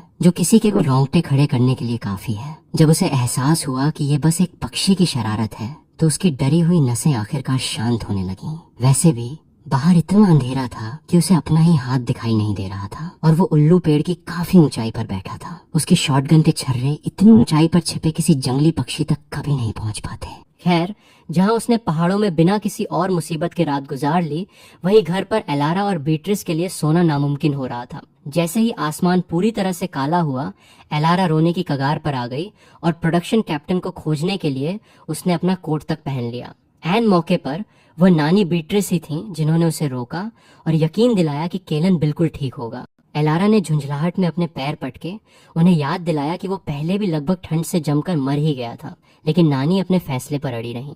उन्होंने एलारा से कहा कि आज का दिन पहले से अलग है और सोचने को कहा कि केलन ने इस सफर के लिए कितनी बारीकी से तैयारी की थी। वो सिर्फ कपड़े और हथियार ही नहीं ले गया था, उसने माचिस और चीनी तक साथ रखी थी, जो उसके पिता से भी कहीं ज्यादा समझदारी की निशानी थी। फिर बूढ़ी औरत ने प्यार से एलारा के बालों में हाथ फेरते हुए समझाया कि किनारे पर बड़ी मछलियां नहीं मिलती। केलन यकीनन किसी बड़े शिकार के लिए गहरे जंगल में गया है। इसके अलावा आधी रात के बर्फीले तूफान में किसी को ढूंढने निकलना बेवकूफी होगी। उन्होंने वादा किया कि कल दोपहर तक वो वापस आ जाएगा और वो एक बहुत बड़े शिकार के साथ लौटेगा। इस बीच गहरे पहाड़ों में जैसे ही सुबह की पहली किरण फूटी, केलन अपने शेल्टर से बाहर निकला और देखा कि रात भर हुई बर्फबारी ने जमीन को आधा फुट और ऊंचा कर दिया है। अपने परिवार की फिक्र में उसने जल्दी से अपना गर्म राशन खाया, बर्फ से आग बुझाई और अपना सामान स्लेज पर बांध लिया। सिर्फ अपने हथियार तैयार रखे। उसने रस्सियों को कसकर बांधा और नीचे उतरना शुरू किया, लेकिन भारी बर्फबारी की वजह से रास्ता छिप गया था, जिससे हर कदम एक जाल साबित हो सकता था। वो सूरज उगने तक बर्फ के ढेरों को चीरते हुए आगे बढ़ता रहा। तभी उसे दूर गांव की चिमनियों से उठता हुआ धुआं दिखाई दिया। घर पर बेचैनी से इंतजार कर रही नानी और उस लड़की के बारे में सोचकर उसके कदम अचानक तेज हो गए, मानो वो चाहता हो कि वो बस पलक झपकते ही एलारा के पास पहुंच जाए और उसकी आंखों में हैरानी देख सके। ये सोचकर ही उसका चेहरा एक अजीब सी गर्माहट से लाल हो गया। एक टॉप टियर मर्सिनरी के रूप में अपने पिछले जन्म में वो किसी औरत का हाथ थामे बिना ही 27 साल की उम्र में मर गया था। सच कहूं तो ये बात एक लेजेंडरी सोल्जर की इज्जत पर बिल्कुल फिट नहीं बैठती। वहीं गांव के एंट्री गेट पर एलारा एक बर्फ की सिल्ली की तरह कांप रही थी। उसकी नजरें पहाड़ी रास्ते पर गड़ी हुई थीं। इन दिनों वो अकेला इंसान था जिसमें उन जंगलों में जाने की हिम्मत थी जहां जान गंवाना एक आम बात थी। एलारा का दिल ऐसा लग रहा था जैसे आग पर भूना जा रहा हो। लेकिन जैसे ही उसके दिल में निराशा घर करने लगी, उसने स्लेज खींचते हुए केलन के लंबे शरीर को देखा। उसका नाम पुकारते हुए वो लड़की अपने घोंसले में लौटती हुई किसी चिड़िया की तरह उसकी ओर उड़ी और आसपास के गांव वालों की परवाह किए बिना खुद को केलन की बाहों में झोंक दिया। उसे कोई परवाह नहीं थी कि उन्हें कौन देख रहा है। ऐसा लग रहा था मानो वो पूरे गांव को बता रही हो कि वो उसकी पत्नी बनने वाली है। तभी किसी ने दहशत में एक लंबी सांस ली और चिल्लाया कि ये तो भेड़िए हैं। हैरान गांव वालों की भीड़ तुरंत आगे बढ़ी। उनकी निगाहें स्लेज पर लदे उन जानवरों पर टिक गईं। वहां 4 भेड़िए थे, सभी पूरी तरह से जवान, साथ में रो हिरण के 2 पैर भी। शिकार को देखकर हवा में लोगों के अचानक सांस खींचने की आवाज गूंज उठी। पूरी स्लेज शिकार से ओवरफ्लो हो रही थी। भीड़ एक जुलूस की तरह उसके ठीक पीछे पीछे चलने लगी और सीधा उसके आंगन में घुस गई, जब तक कि किसी से आखिर ये पूछे बिना नहीं रहा गया कि उसने धरती पर उनका शिकार कैसे किया। उसका जवाब उनके रोंगटे खड़े करने के लिए काफी था। उसने बताया कि वो तो सिर्फ हिरण पकड़ने गया था, लेकिन गलती से सीधा भेड़ियों की मांद में जा घुसा। उसने कहा कि उसने वहां रहते हुए बस कुछ भेड़िए मार दिए और हिरण के पैरों को बोनस के तौर पर उठा लिया। पूरे आंगन में एक साथ लोगों की लंबी सांसें गूंज उठीं। उनके चेहरों पर अविश्वास देखकर उसने मौके का फायदा उठाया और बताया कि 2 को गोली लगी है और 1 को तीर से भेदा गया है। रही बात उस विशाल अल्फा की, तो उसने दावा किया कि उसने अपने नंगे हाथों से चाकू घोंपकर मार डाला। उन बातों ने और उसके कपड़ों पर लगे खून ने गांव वालों के पैरों के नीचे से जमीन खिसका दी। जैसे ही किसी ने जलन में भेड़िए के बचे खुचे हिस्सों के बदले बढ़िया क्वालिटी के चावल देने की पेशकश की, अचानक एक तीखी आवाज गूंजी जो कैप्टन से चिल्लाकर कह रही थी कि केलन ने झुंड को भड़का दिया है और अगर दरिंदे बदला लेने नीचे आ गए तो क्या होगा। ये गिडियन था, एक ऐसा आदमी जो गांव के मुखिया का रिश्तेदार होने के बावजूद केलन की नजरों में पैदाइशी दुश्मन था। उसने उसे एक ठंडी चुभने वाली नजर से देखा। कुछ लोग कभी नहीं बदलते और केलन पहले से ही हिसाब लगा रहा था कि इसका हमेशा के लिए इलाज कैसे किया जाए। तभी प्रोडक्शन कैप्टन ओरियन वहां पहुंच गया। कैप्टन ओरियन ने बिना लाग लपेट के सीधे उस तमाशा करने वाले गिडियन को गालियां देना शुरू कर दिया। उसने उसे बकवास बंद करने को कहा और सबको याद दिलाया कि भेड़िए सिर्फ तभी हमला करते हैं जब उन्हें उकसाया जाए। ओरियन ने सबसे बड़े भेड़िए को ध्यान से देखा। ये समझते ही कि यह खौफनाक करीबी लड़ाई का नतीजा है, उसके चेहरे के भाव तुरंत बदल गए। वो केलन को अंदर वाले कमरे में ले गया और नानी बीट्रिस भी उनके पीछे पीछे गई। उसने पूछा कि क्या केलन आधा भेड़िया अनाज के बदले देने को तैयार है। गांव की कैंटीन में 6 महीने से गोश्त नहीं बना था और कैप्टन सीधे मुद्दे की बात कर रहा था। केलन ने इसे एक शानदार मौका समझा और हवा के रुख के साथ बहने का फैसला किया। उसने न केवल इस सौदे के लिए हाँ कर दी, बल्कि उसने कैप्टन को उसी शाम चुपके से एक हिरन का सिर भिजवाने का वादा भी किया। इससे ओरियन खुशी से झूम उठा। उसने केलन से कहा कि वो एक बेहद काबिल इंसान है और वादा किया कि वो उसे 8 युआन की मंथली सैलरी पर गांव का फॉरेस्ट गार्ड बना देगा। जो भी शिकार वो लाएगा उसके पॉइंट्स जुड़ेंगे और उसे एक बंदूक भी दी जाएगी। सबसे अच्छी बात ये थी कि अब कोई भी उसके बारे में फालतू बातें करने की जरूरत नहीं करेगा। केलन तुरंत राजी हो गया। वो जानता था कि इस दौर में अगर कोई शिकार के जरिए तरक्की करना चाहता है तो सरकारी ओहदा होना ही इकलौता रास्ता है। आंगन में लौटकर ओरियन ने गिडियन को घूरते हुए ऐलान किया कि आज दोपहर को कैंटीन में सब लोग भेड़िए का गोश्त खाएंगे। उसने चेतावनी दी कि अगर किसी ने तमाशा करने की कोशिश की तो उसे सीधा कैप्टन को जवाब देना होगा। कैप्टन के सपोर्ट के साथ केलन ने आखिरकार गांव में अपनी पक्की जगह बना ली थी। जैसे जैसे जलन में जल रहे गांव वाले वहां से हटे, केलन आखिरकार नानी बीट्रिस द्वारा बनाए गए पत्ता गोभी और 2 ड्रॉप सूप के एक बड़े कटोरे के सामने बैठ गया। जैसे ही उस गर्म सूप ने उसे गर्माहट दी, उसे लगा जैसे उसके शरीर का पोर पोर आराम पा रहा है। उसने नानी को बताया कि वो बाद में बाकी भेड़ियों को बेचने कस्बे जाएगा। वो घर के लिए जरूरी सामान खरीदना चाहता था और उसने नानी से कहा कि अब से परिवार के सारे पैसों का हिसाब वही रखेंगी। सूप के बड़े बड़े घूंट भरते हुए उसने परिवार के सारे काम निपटाने शुरू कर दिए। सब कुछ तय हो गया था। अब ऐसा नहीं था कि नानी अपने पोते की देखभाल कर रही हो। अब केलन, जो कभी एलीट मर्सिनरी हुआ करता था, इस घर का असली सहारा बन चुका था। नानी बीट्रिस ने कसम खाई कि अगर किसी ने भी एलारा, जो उनकी होने वाली बहू थी, को परेशान करने की जुर्रत की तो वो अपनी आखिरी सांस तक उससे लड़ेंगी। उन्होंने मुस्कुराते हुए उन दोनों को देखा और फिर एक धमाका करते हुए कहा कि वो तब तक जिंदा रहना चाहती हैं जब तक कि वो उनके बच्चों को पालने में मदद न कर दें। जैसे ही उन्होंने एक साथ बच्चों को पालने की बात कही, एलारा का चेहरा लाल टमाटर जैसा हो गया और वो भागकर घर के अंदर चली गई। केलन बस सिर पीछे करके हंस पड़ा। उसने सूप की आखिरी बूंद तक खत्म कर दी। चूंकि घर में अभी भी एक खरगोश था, उसने तय किया कि वे रात के खाने में उसे भूनेंगे। यकीनन ये एक बहुत बड़ी दावत होगी। हालांकि एलारा ने अपना सिर हिलाया। वो बर्बादी को लेकर परेशान थी और बड़बड़ाने लगी कि गोश्त को भूनने से वो सिकुड़कर बहुत कम हो जाता है। केलन ने, जो अब घर चलाने वाला बन चुका था, सख्ती से कहा कि अब उनके परिवार में कभी गोश्त की कमी नहीं होगी, इसलिए उन्हें वही खाना चाहिए जिसका उनका मन करे। एलारा किसी फरिश्ते की तरह मुस्कुराई और भेड़ियों की खाल उतारने लगी। वो इस काम में गजब की माहिर थी। उसने भेड़िए के 4 नुकीले दांत निकाले, उन्हें लाल धागे में पिरोया और केलन को दे दिए। केलन ने भेड़िए जैसी शैतानी मुस्कान के साथ उसे छेड़ते हुए कहा कि यह उनकी सगाई की निशानी है। एलारा, जो शर्म से लाल हो रही थी, बस मुंह फुलाकर नकली गुस्सा दिखा सकी। उसने भेड़िए की कुछ आंतें उसकी तरफ फेंकी, जिससे केलन हंसते हुए वहां से भाग खड़ा हुआ। कुछ देर बाद उसने आधा भेड़िया और हिरन का एक पैर उठाया और कैप्टन ओरियन के घर की तरफ चल दिया। उसका असली मकसद बंदूक दिए जाने की बात को पक्का करना था। आखिरकार खुद बंदूक खरीदने के मुकाबले इससे उसके काफी पैसे बच जाएंगे। जब वो पहुंचा तो कैप्टन की पत्नी ने उसके बोरे में भारी गोश्त देखा और उसकी आंखें तुरंत चमक उठीं। सच कहूं तो गोश्त ही यहाँ सबसे बड़ी करेंसी थी। उसने गर्मजोशी से उसका स्वागत किया, लेकिन जैसे ही ओरियन वापस लौटा, माहौल अचानक बदल गया। उसका चेहरा चिंता से घिरा हुआ था, मानो कोई बहुत बड़ा तूफान आ गया हो। कैप्टन ने उसे परेशानी भरी नजरों से देखा। ये साफ था कि उसे अपने नए फॉरेस्ट गार्ड को एक खतरनाक काम सौंपने की जरूरत थी। केलन ने हालात के हिसाब से चलने का फैसला किया और खुद आगे बढ़कर पहाड़ों में एक रेस्क्यू मिशन के लिए जाने की पेशकश की। ओरियन ने तुरंत राहत की सांस ली और वो खुशी से झूम उठा। उसने केलन की खूब तारीफ की और उसे घर जाकर अपनी तैयारी करने को कहा। जल्द ही हमारा हीरो शॉटगन, धनुष, चाकू और भाले से पूरी तरह लैस हो गया। उसकी नानी ने 1000 बार चेतावनी देते हुए उसे खूब टोका और हाथ जोड़कर कहा कि वो कोई बेवकूफी भरा खतरा मोल न ले।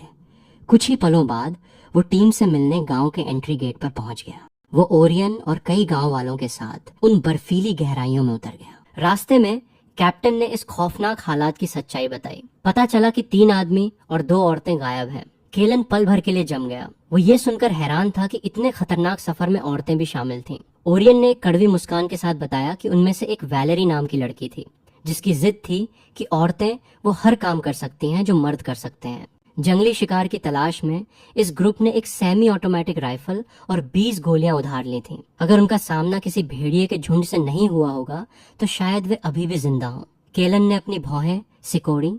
वो जानता था कि किस्मत बिना तैयारी वाले लोगों का साथ बहुत कम देती है। ठीक उसी समय हवा तेज हो गई और बर्फ चाकुओं की तरह उड़ने लगी। ये ग्रुप उस बर्फीले तूफान में आगे बढ़ता रहा। 2 लंबे किलोमीटर तक संघर्ष करता रहा, जब तक कि उस सफेद सन्नाटे में उन्हें अचानक कुछ दिखाई नहीं दिया। अचानक हवा और बर्फ को चीरती हुई खून जमा देने वाली एक डरावनी चीख गूंजी। केलन ने तुरंत अपना हाथ कैप्टन ओरियन के कंधे पर रखा और सामने की तरफ इशारा किया। उसने दाईं तरफ के घने और काले जंगल की तरफ इशारा किया था। उस दिशा में देखने पर हमें दूर बर्फ पर आग की हल्की सी टिमटिमाती हुई रोशनी दिखाई दे सकती थी। जल्द ही लोहे के टकराने की आवाज भी सुनाई दी। जैसे ही हमारा ये ग्रुप खामोशी से जांच करने के लिए आगे बढ़ा, वहाँ मौजूद हर एक इंसान के मुंह से दहशत भरी एक लंबी सांस निकल गई। चमकती हरी आंखों वाले कम से कम 1 दर्जन भेड़ियों ने उन 5 नौजवानों को पूरी तरह से घेर रखा था। उस पूरी अफरा तफरी के बीचों बीच एक नौजवान था। वह राइफल से पागलों की तरह गोलियां चला रहा था, लेकिन वो किसी भी अहम जगह पर निशाना नहीं लगा पा रहा था। वो बस मुश्किल से भेड़ियों को कुछ कदम पीछे धकेलने में कामयाब हो रहा था। सच कहूं तो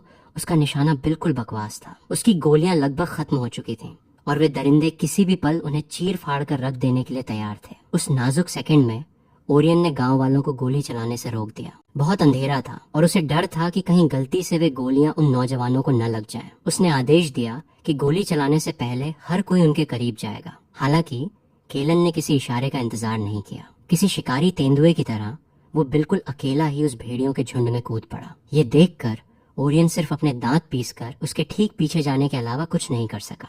हैरानी की बात यह थी कि केलन के इस जानलेवा हमले को देखकर जानवर पल भर के लिए सुन्न रह गए। केलन की नजरें उस कांपते हुए नौजवान पर थीं, जो अभी भी पागलों की तरह ट्रिगर दबा रहा था। दिल ही दिल में वो बिल्कुल अवाक था। इस बेवकूफ ने लगातार कई गोलियां चलाई थीं, फिर भी बर्फ पर भेड़िए के खून की एक बूंद तक नजर नहीं आ रही थी। कुछ ही पलों बाद केलन और ओरियन घूमे और अपने हथियार तान लिए। 1 दर्जन भेड़ियों के खिलाफ 6 बंदूकें। यह एक पक्की जीत होनी चाहिए थी। अपनी गोलियां बचाने के लिए केलन ने जानबूझकर फायर नहीं किया। हवा में गोलियों की कई जोरदार आवाजें गूंज उठी, लेकिन नतीजा वो नहीं था जिसकी उसे उम्मीद थी। असल में उसके पीछे खड़े हुए उम्रदराज गांव वाले भी निशाना चूकने में उस्ताद थे। 1 दर्जन गोलियों ने हवा और बर्फ के अलावा किसी चीज को नहीं भेदा। भेड़िए अपनी हिम्मत वापस जुटा रहे थे। अगर ऐसा ही चलता रहा तो जल्द ही उनकी गोलियां खत्म हो जाएंगी। एक भारी सांस छोड़ते हुए केलन ने अपने तरकश को बर्फ में गाड़ दिया और अपना लंबा धनुष निकाल लिया। उसने धनुष की डोरी को पूरी ताकत से खींच लिया। उसके पीछे खड़ी चश्मे वाली एक लड़की ने अविश्वास से देखते हुए अपनी दोस्त वैलेरी से फुसफुसाकर कहा कि वो एक पुराने और पिछड़े हुए हथियार का इस्तेमाल कर रहा है। हालांकि वैलेरी एक ठंडी और नफरत भरी हंसी हंसी। वो बड़बड़ाई कि अगर बंदूकें इन जानवरों को नहीं मार पाई तो ये टूटा हुआ धनुष किसी काम का नहीं होगा। उसके दिमाग के हिसाब से ये बात सही भी थी। उसे शक था कि वो एक भेड़िए के बाल को भी खरोंच पाएगा। लेकिन इससे पहले कि वो अपनी बात पूरी कर पाती, धनुष की डोरी एक अचानक और जोरदार धमाके के साथ छूटी। अगले ही सेकंड हमला करने के लिए दौड़ता हुआ एक भेड़िया सीधे जमीन पर कील की तरह ठुक गया। तीर ने उसकी गर्दन को चीर दिया था और जमी हुई धरती में आधा फुट अंदर धंस गया था। सफेद बर्फ पर गर्म खून का फव्वारा फूट पड़ा और वो भेड़िया तड़पने लगा, फिर कभी न उठने के लिए। उस पूरी जगह पर एक खौफनाक और सुन्न कर देने वाला सन्नाटा छा गया। हर कोई केलन को ऐसे घूर रहा था जैसे वो कोई दानव हो। बिना कोई भाव दिखाए उसने बस एक और तीर चढ़ाया और झुंड पर तीरों की तेज बौछार करने के लिए तैयार हो गया। हवा को चीरते हुए तीर एक भारी आवाज के साथ गए और एक और भेड़िए को मजबूती से जमीन में गाड़ दिया। पलक झपकते ही केलन ने झुंड के लगभग आधे भेड़ियों को साफ कर दिया था। हम देखते हैं कि जैसे जैसे वो निशाना लगाता है, धनुष खींचने की गजब की ताकत की वजह से उसकी बाहों में दर्द होने लगा है। इस बीच ओरियन ने एक खाली कारतूस निकालकर अपनी जेब में डाला, राइफल में एक नई गोली भरी और ऐसा फायर किया जिसने एक भेड़िए की खोपड़ी के परखच्चे उड़ा दिए। सफेद बर्फ पर लाल और सफेद हिस्सा बिखर गया, जिसे देखकर वैलेरी और उसके बगल की लड़की पागलों की तरह मुंह पर हाथ रखकर उल्टी करने लगी। अपने आधे से ज्यादा साथियों के मारे जाने या घायल होने के बाद बचे हुए जानवर आखिरकार एक दर्दनाक चीख के साथ अपनी पूंछ दबाकर भाग खड़े हुए। केलन ने पलक झपकाए बिना ठंडी नजरों से उन नौजवानों को देखा। उसकी छाती पर लटकता हुआ खून से सना भेड़िए के दांत का नेकलेस रोशनी में चमक रहा था और वैलेरी खुद को उसे घूरने से नहीं रोक पाई। ऐसा लग रहा था मानो वो अभी अभी कुछ समझी हो। वो उसे ऐसे देख रही थी जैसे वो सीधे सादे शिकारी से बिल्कुल अलग कोई इंसान हो जिसकी उसने कल्पना की थी। राइफल थामे हुए वो नौजवान जूलियन उसे गहरी तारीफ की नजरों से देख रहा था। केलन, जो हमेशा काम की बात करता था, उसने ओरियन से मजाक करते हुए पूछा कि क्या उसकी खर्च हुई गोलियों के पैसे वापस मिलेंगे। ओरियन ने लापरवाही से हाथ हिलाते हुए चिल्लाकर कहा कि वो उसके लिए बोनस की सिफारिश भी लगा देगा। जल्द ही वे सब आग जलाकर गर्माहट के लिए इकट्ठा हो गए। वे नौजवान आखिरकार अपने उस मनहूस तजुर्बे के बारे में बताने लगे कि कैसे वे रास्ता भटक गए और भेड़ियों को न्योता दे बैठे। जूलियन ने अपने किसान भाइयों का उनकी बहादुरी भरी मदद के लिए शुक्रिया अदा किया। हालांकि उसके लहजे में एक अजीब सा खुद को उनसे बड़ा समझने का घमंड झलक रहा था। ओरियन के मुंह पर हल्की सी सिकुड़न आई। उसने अजीब तरह से अपना हाथ खींचा और बैठ गया। इससे पहले कि हमारा ये ग्रुप ठीक से सांस भी ले पाता, इन नौजवानों ने बड़ी बेशर्मी से उस शिकार का बंटवारा शुरू कर दिया, मानो वहाँ कोई और था ही नहीं। जूलियन ने दावा किया कि उनकी तो लॉटरी लग गई। उसने ऐलान किया कि ये सारा भेड़िए का गोश्त उनके लिए पूरी सर्दियां काटने के लिए काफी होगा। सच कहूँ तो उसकी ये बेशर्मी तब और भी कमाल की थी जब वो अपनी अगली चाल के बारे में बता रहा था। उसने तो यहाँ तक कह दिया कि वे इन भेड़ियों को खींचकर काउंटी ले जाएंगे और अनाज के बदले बेच देंगे। वैलेरी, जिसके मुंह में पानी आ रहा था, उसने जूलियन से कहा कि जल्दी से कुछ गोश्त भूने ताकि वो अपनी भूख मिटा सके। जूलियन के हाथ के एक बड़े इशारे के साथ ट्रिस्टन नाम के नौजवान ने चाकू निकाला और भेड़िए के शवों की तरफ बढ़ा। केलन खामोशी से अपनी ठंडी नजरों से ये सब देख रहा था। वो अपनी बंदूक के सहारे एक पेड़ के तने से टिका हुआ था और उनकी इस अजीब सी बकवास को सुनते हुए सोने का नाटक कर रहा था। मन ही मन वो हंस रहा था। ये बड़े बच्चे सच में अजीब ही थे। उन्होंने बड़ी आसानी से ये मान लिया था कि उसकी कड़ी मेहनत से जीते गए शिकार उनके रात के खाने के लिए हैं, और उन लोगों को पूरी तरह से नजरअंदाज कर दिया जिन्होंने अभी अभी उनकी जान बचाई थी। जाहिर है ये एक बहुत बड़ी गलतफहमी थी। जैसे ही ट्रिस्टन अपना चाकू भेड़िए के पैर में घोंपने ही वाला था, केलन ने झटके से अपनी आंखें खोल दी। रुको, उसने कहा, उस लड़के को अपनी ठंडी नजरों से घूरते हुए। उसने पूछा कि क्या ये भेड़िया उनका है। हैरानी की बात यह थी कि वैलेरी के बगल में खड़ी वो झाइयों वाली लड़की क्लारा उछल पड़ी और चीखने लगी उसने पूछा कि आखिर ये उनका कैसे नहीं हो सकता। उसने दावा किया कि वे भेड़ियों से बहुत देर से जान की बाजी लगाकर लड़ रहे थे और केलन पर इल्जाम लगाया कि वो उनका श्रेय चुराने की कोशिश कर रहा है। केलन इस बेवकूफी पर इतना हंसा कि वो सचमुच मुस्कुराने लगा। केलन ने उसे चुनौती दी कि वो कोई एक ऐसा भेड़िया छांट कर दिखाए जिसे उसने खुद मारा हो और उसे ले जाए। क्लारा का चेहरा गुस्से और चिढ़ से लाल हो गया।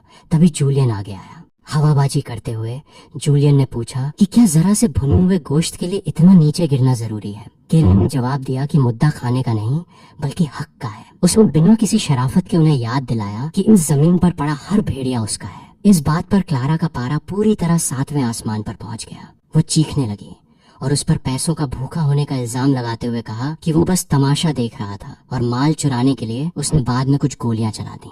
इस पर गांव वाले रोनन से भी अब और बर्दाश्त नहीं हुआ। उसने अपने दांत पीसे और उन्हें गालियां देना शुरू कर दिया। उनसे कहा कि वे ये फालतू बकवास बंद करें। अगर केलन का निशाना इतना अचूक नहीं होता तो वे सब अब तक मर चुके होते। केलन ने शब्दों से बहस करने की जहमत नहीं उठाई। इसके बजाय उसने अपना तेज शिकार का चाकू निकाला और एक भेड़िए की तरफ चला गया। उसने चाकू को गोली लगने वाले छेद में डाला और अपनी कलाई के एक झटके के साथ एक खून से सने लोहे के स्लग को हवा में उछाल दिया। वह बुरी तरह पिचक चुकी शीशे की गोली बर्फ पर जूलियन के पैरों के ठीक पास गिरी और सफेद बर्फ में एक साफ काला गड्ढा बना दिया। केलन ने शांति से बर्फ से अपने चाकू का खून पोंछा।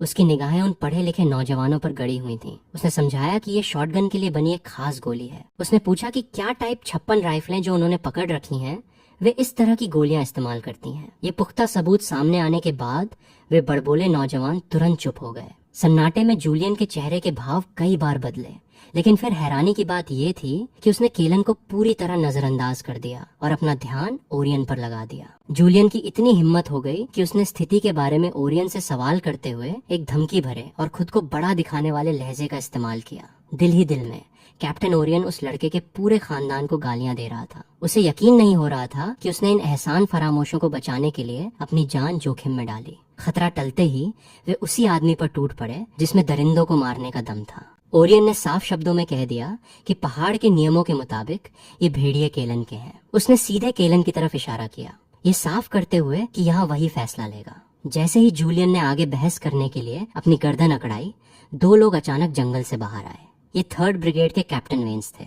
जूलियन ने उन्हें ऐसे देखा जैसे वे साक्षात भगवान हो। उसने तुरंत बेचारेपन का नाटक किया और केलन और बाकी लोगों पर इल्जाम लगाया कि वे उनके भेड़िए चुराने की कोशिश कर रहे हैं। इस कोरे झूठ पर रोनन गुस्से से कांप रहा था। वो पलटकर चिल्लाया कि वे बिल्कुल बकवास कर रहे हैं। कैप्टन वेन्स ने अपना चश्मा एडजस्ट किया और उनकी नजरें घूमकर सीधे केलन पर जाकर टिक गईं। केलन अपनी आंखें सिकोड़कर बिना एक शब्द कहे आधी मुस्कान के साथ उन्हें देख रहा था। सिर्फ वो एक नजर ही वेन्स को दहशत से कंपा देने के लिए काफी थी। वेन्स एक चालाक बूढ़ा लोमड़ था जिसने उन नौजवानों की जानलेवा हरकतों को पल भर में समझ लिया था। उसने तुरंत जूलियन पर चिल्लाकर उसे मुंह बंद रखने को कहा। उसने ऐलान किया कि भेड़िए हमारे हैं और साथ ही ये भी कहा कि उन्हें तो जिंदा बचने के लिए शुक्रगुजार होना चाहिए। फिर ओरियन के सामने शर्मिंदगी से झुकते हुए वो उन तमाशा करने वालों को खींचते और धकेलते हुए पहाड़ से नीचे ले जाने लगा। जैसे ही वे कबाब में हड्डी बनने वाले लोग वहां से गए, गांव वालों ने तुरंत अपनी उम्मीद भरी नजरें केलन की तरफ घुमा ली। केलन ने कहा कि आज हर किसी ने अपनी जान जोखिम में डाली है,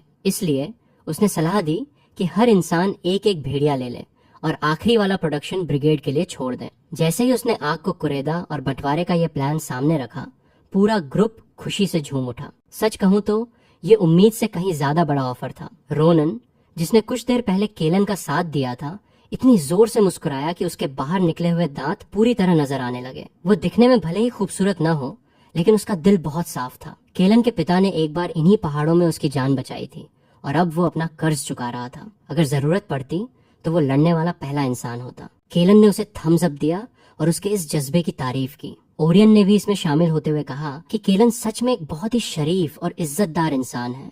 जिस तरह से उसने शिकार का बंटवारा किया, उसने जल्दी से सबको पहाड़ से नीचे चलने के लिए इकट्ठा किया। आदमियों ने बड़ी फुर्ती से काम किया। वापस लौटने के लिए साधारण स्लेज बनाने के लिए डालियां काटी। 1 दर्जन से ज्यादा मरे हुए भेड़ियों को उन ढांचों से कसकर बांधा गया और मजबूत बेलों के सहारे उन्हें बर्फ पर तेजी से खींचा जाने लगा। घर पर इतना सारा गोश्त ले जाने की सोच से ही हर कोई ऐसे चल रहा था मानो उनके पैरों में पंख लग गए हों। ओरियन केलन के पीछे चल रहा था। वो अपने पीछे 2 भेड़िए खींच रहा था, लेकिन हम देखते हैं कि वे ज्यादा दूर नहीं गए थे जब केलन अचानक जम गया।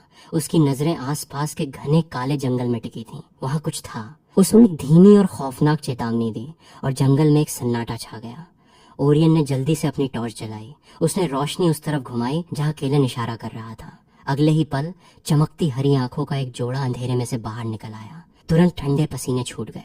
ये दरिंदा साफ तौर पर काफी देर से खामोशी से उनका पीछा कर रहा था। केलन ने कारतूस चेक करने के लिए अपनी जेब में हाथ डाला। उसके पास बर्ड शॉट तो बहुत थे, लेकिन वे जानलेवा जहर बुझे स्लग सिर्फ 3 ही बचे थे। पल भर में ही हालात बेहद खौफनाक हो गए थे। उसने तुरंत एक नई घेरेबंदी का आदेश दिया। जिनके पास बंदूकें थीं वे बाहर की तरफ पहरा देंगे, जबकि बाकी लोग पूरी तरह से भेड़ियों को खींचने पर ध्यान देंगे। बाघ फितरत से ही खूंखार और धोखेबाज होते हैं। वे पीछे से घात लगाकर हमला करना और सीधे गले पर झपटना पसंद करते हैं। केलन खुद पीछे रहना चाहता था, लेकिन ओरियन ने मना कर दिया। गांव के एक अधिकारी के रूप में अपने फर्ज पर अड़े रहते हुए ओरियन पीछे रहा, जिससे केलन के पास अपनी बंदूक के साथ आगे चलने के अलावा कोई चारा नहीं बचा। केलन ने पहले ही बहुत ही चालाकी से कुछ हाई एक्सप्लोजिव चारा बनाया था। उसने एक भेड़िए के शव से कुछ गोश्त काटा, उसे मसला और एक्सप्लोजिव पर लेप दिया। उसने वो चारा एक पेड़ की जड़ के पास गिरा दिया। अगर वो दरिंदा इतना लालची हुआ कि उसने एक निवाला भी खाया तो पल भर में उसके सिर के परखच्चे उड़ जाएंगे। अंधेरे की गहराइयों में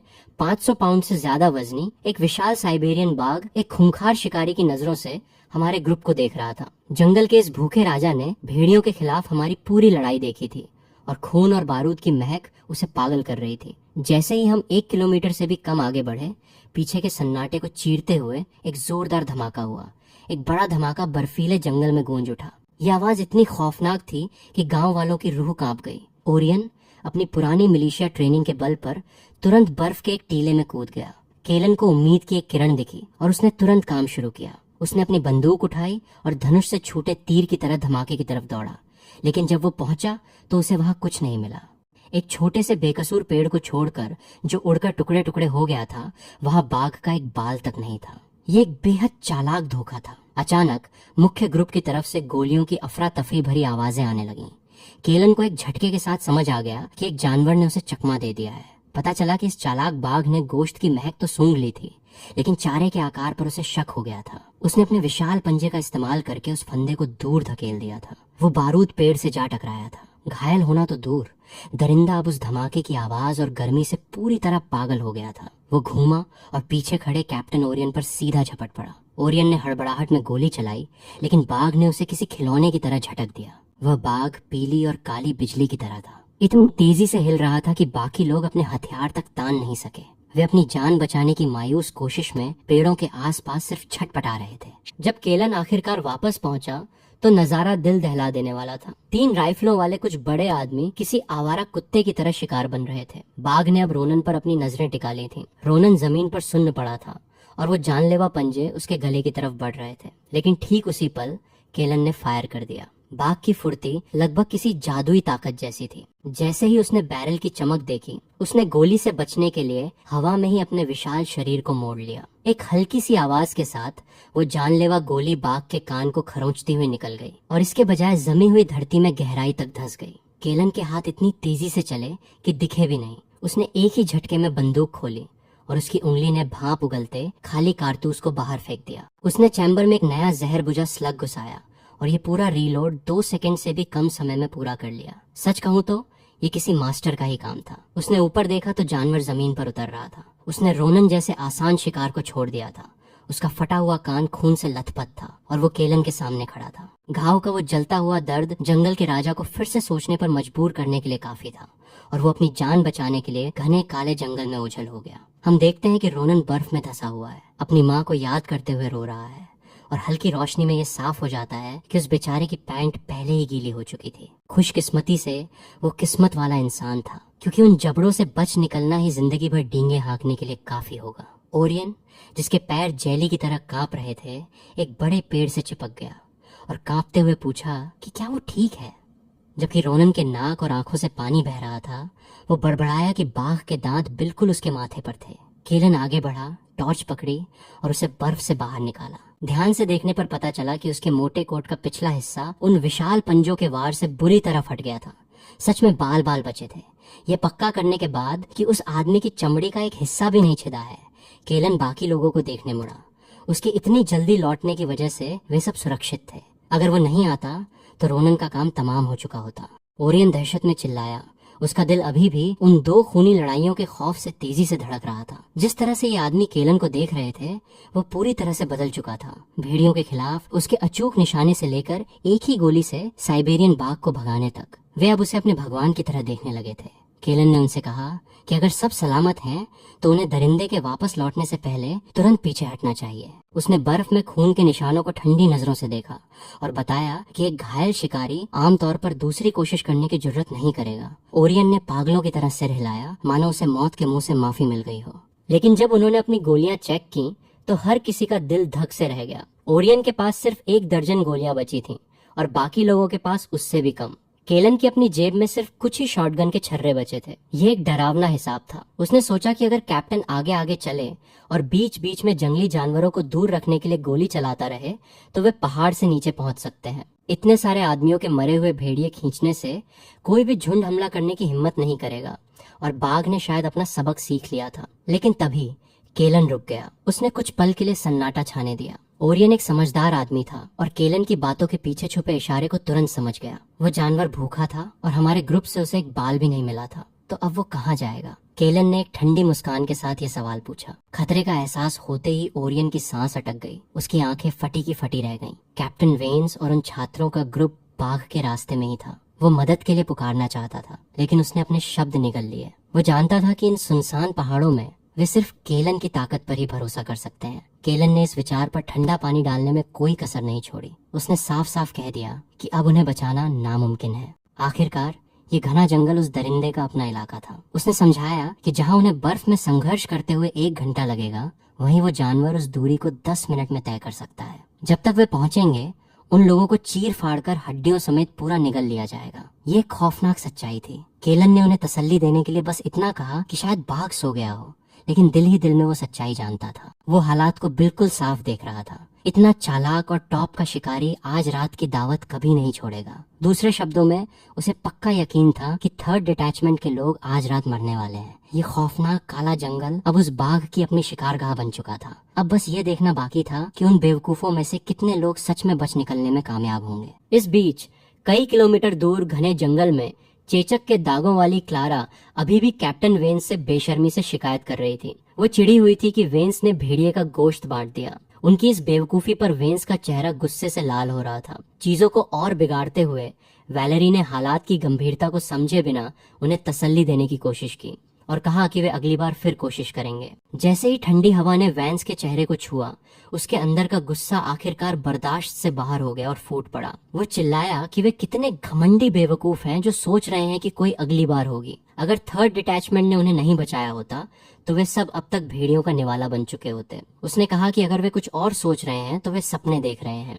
फिर भी एहसानमंद होने के बजाय जूलियन ने पलटवार किया और वेन्स पर बाहरी लोगों का साथ देने का इल्जाम लगाया। उसने तो यहाँ तक डींग मारी कि वे अकेले ही भेड़ियों को हरा सकते थे और काउंटी वापस लौटकर वेन्स के खिलाफ शिकायत दर्ज कराने की धमकी दी। अचानक ग्रुप के सबसे पीछे बिजली की तरह एक परछाई कौंधी। सबसे पीछे खड़े नौजवान छात्र फेलिक्स को विरोध करने का मौका तक नहीं मिला। उसके मुंह से दर्द की सिर्फ एक बेहद छोटी सी चीख निकली। उस आवाज से चौंक कर जूलियन का लेक्चर बीच में ही रुक गया।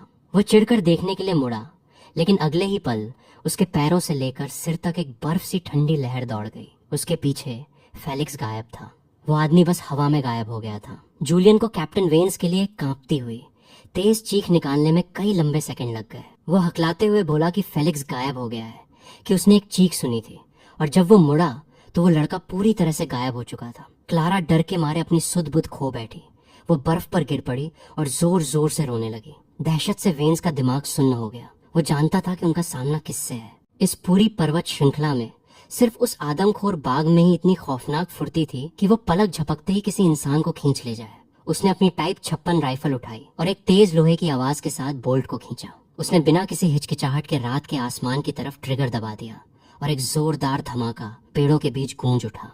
उस पल वेन्स का दिल एक भारी बोझ से भर गया था। अपनी बढ़ती हुई निराशा में वेन्स सिर्फ यही दुआ कर सकता था कि कैप्टन ओरियन और उसके लोग अभी ज्यादा दूर न गए हों, वरना उनमें से हर एक का खेल खत्म था।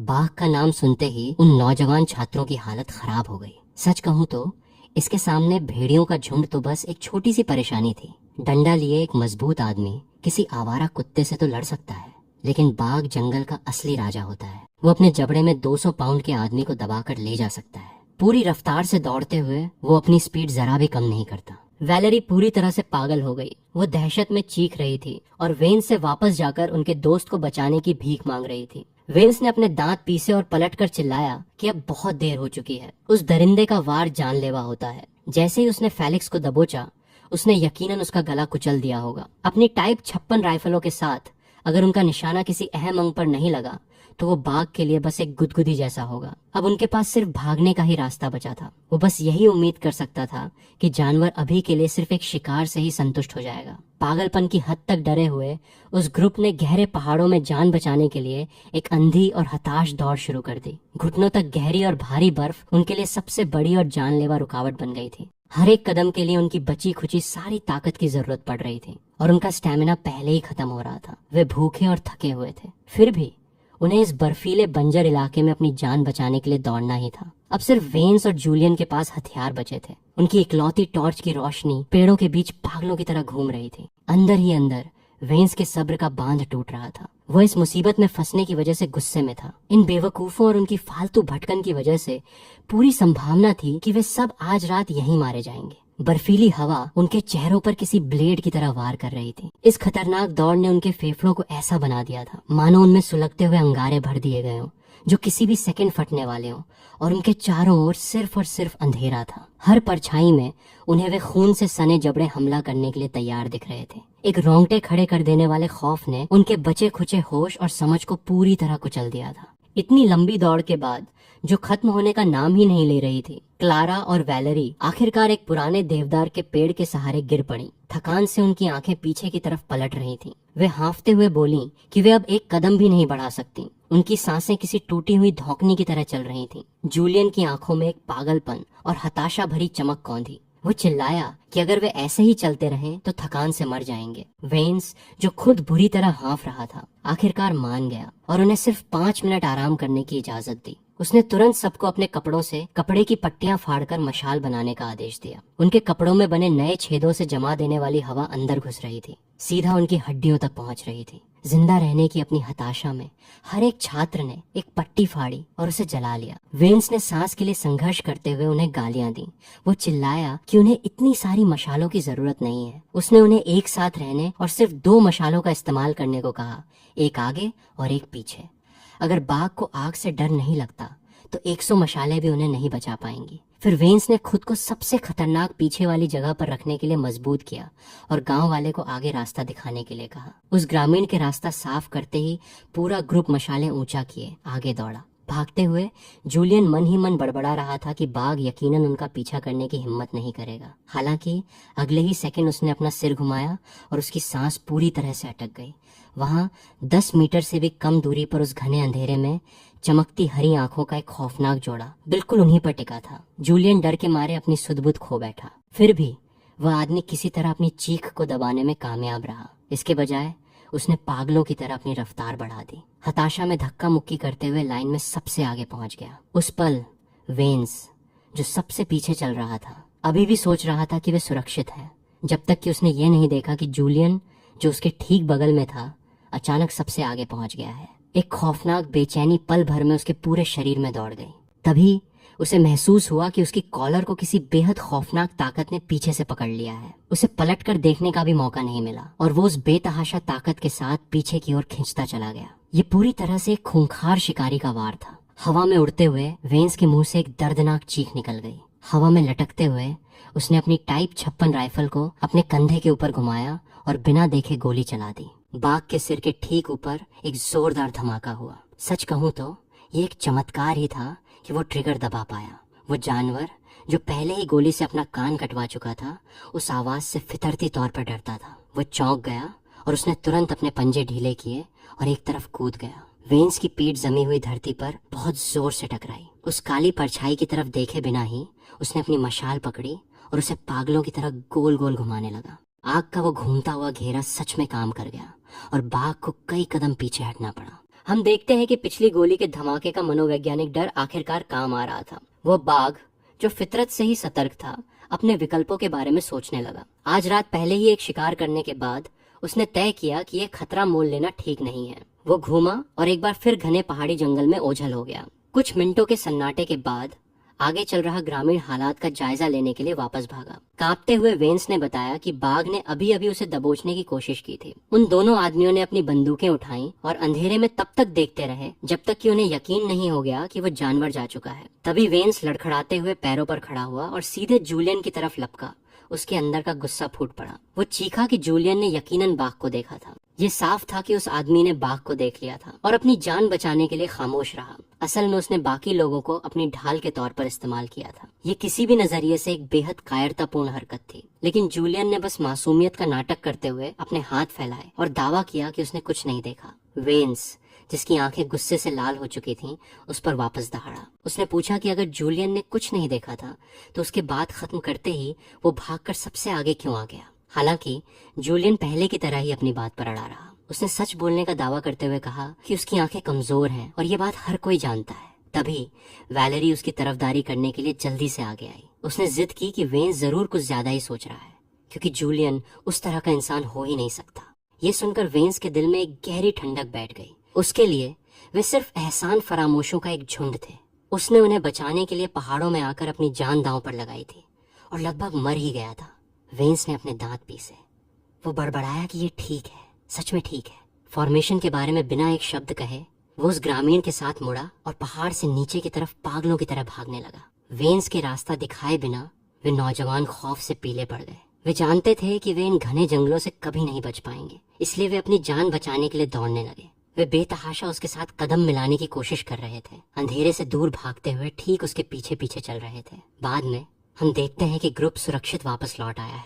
जिंदा बचने की राहत से उनकी आंखें नम थीं। इस बीच रोनन खामोशी से खड़ा था। उसकी मुट्ठियां मजबूती से भींची हुई थीं। उसने मन ही मन हिसाब लगाया कि चूंकि केलन ने उसकी जान बचाई थी और केलन के पिता ने बरसों पहले उसके पिता की जान बचाई थी, जिंदगी के इन दो कर्जों को पूरी वफादारी के साथ चुकाना होगा। इस बदनसीब दौर में हर घर बेहद गरीब था। उसने उसी वक्त यह तय कर लिया कि वो अपनी पूरी ताकत लगाकर बेइंतहा वफादारी के साथ केलन के लिए काम करेगा। उसी पल कैप्टन ओरियन ने पूरी ताकत से चिल्लाकर सबसे कहा कि वे घर जाकर आराम करें और दोपहर में उसके घर खाना खाने आए। वो काफी समय से केलन को गांव का लकी, सितारा और भविष्य का लीडर मान चुका था। थोड़ी सी झिझक के बाद केलन ने सिर हिलाया और न्योता मंजूर कर लिया। उसे किसी दूर रहने वाले सन्यासी की तरह रहने का कोई शौक नहीं था। गांव के खास लोगों में शामिल होकर एक सुरक्षित जिंदगी बिताना उसके दिमाग में एक बहुत अच्छी बात थी। जैसे ही गांव वाले अपने घरों को लौटे, केलन ने अपने आंगन का दरवाजा खोला। एलारा चहकती हुई उसकी तरफ आई। पूछने लगी कि क्या उसका केलन भाई वापस आ गया है। उसने कहा कि वो यकीनन भूखा होगा और रात का खाना लगभग तैयार है। वो मुस्कुराया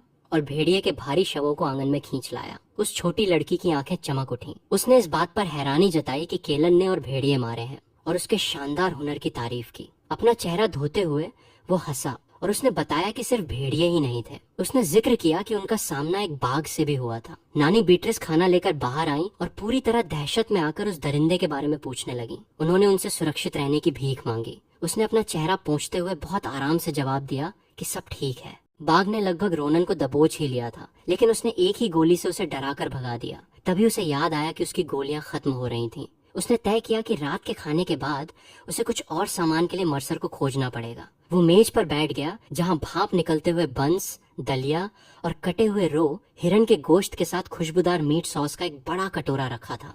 इस दौर में इतना शुद्ध और भरपेट खाना मिलना किसी सपने जैसा था। उसने हाथ बढ़ाकर एक गरम स्टीम्ड बन फाड़ा। उसने मीट सॉस की एक मोटी परत लगाई, पत्ता गोभी के पत्ते रखे और उसके ऊपर रो हिरन के गोश्त के 2 मोटे ताजे टुकड़े रख दिए। किसी भी पैमाने से ये एक सचमुच हार्डकोर सैंडविच था।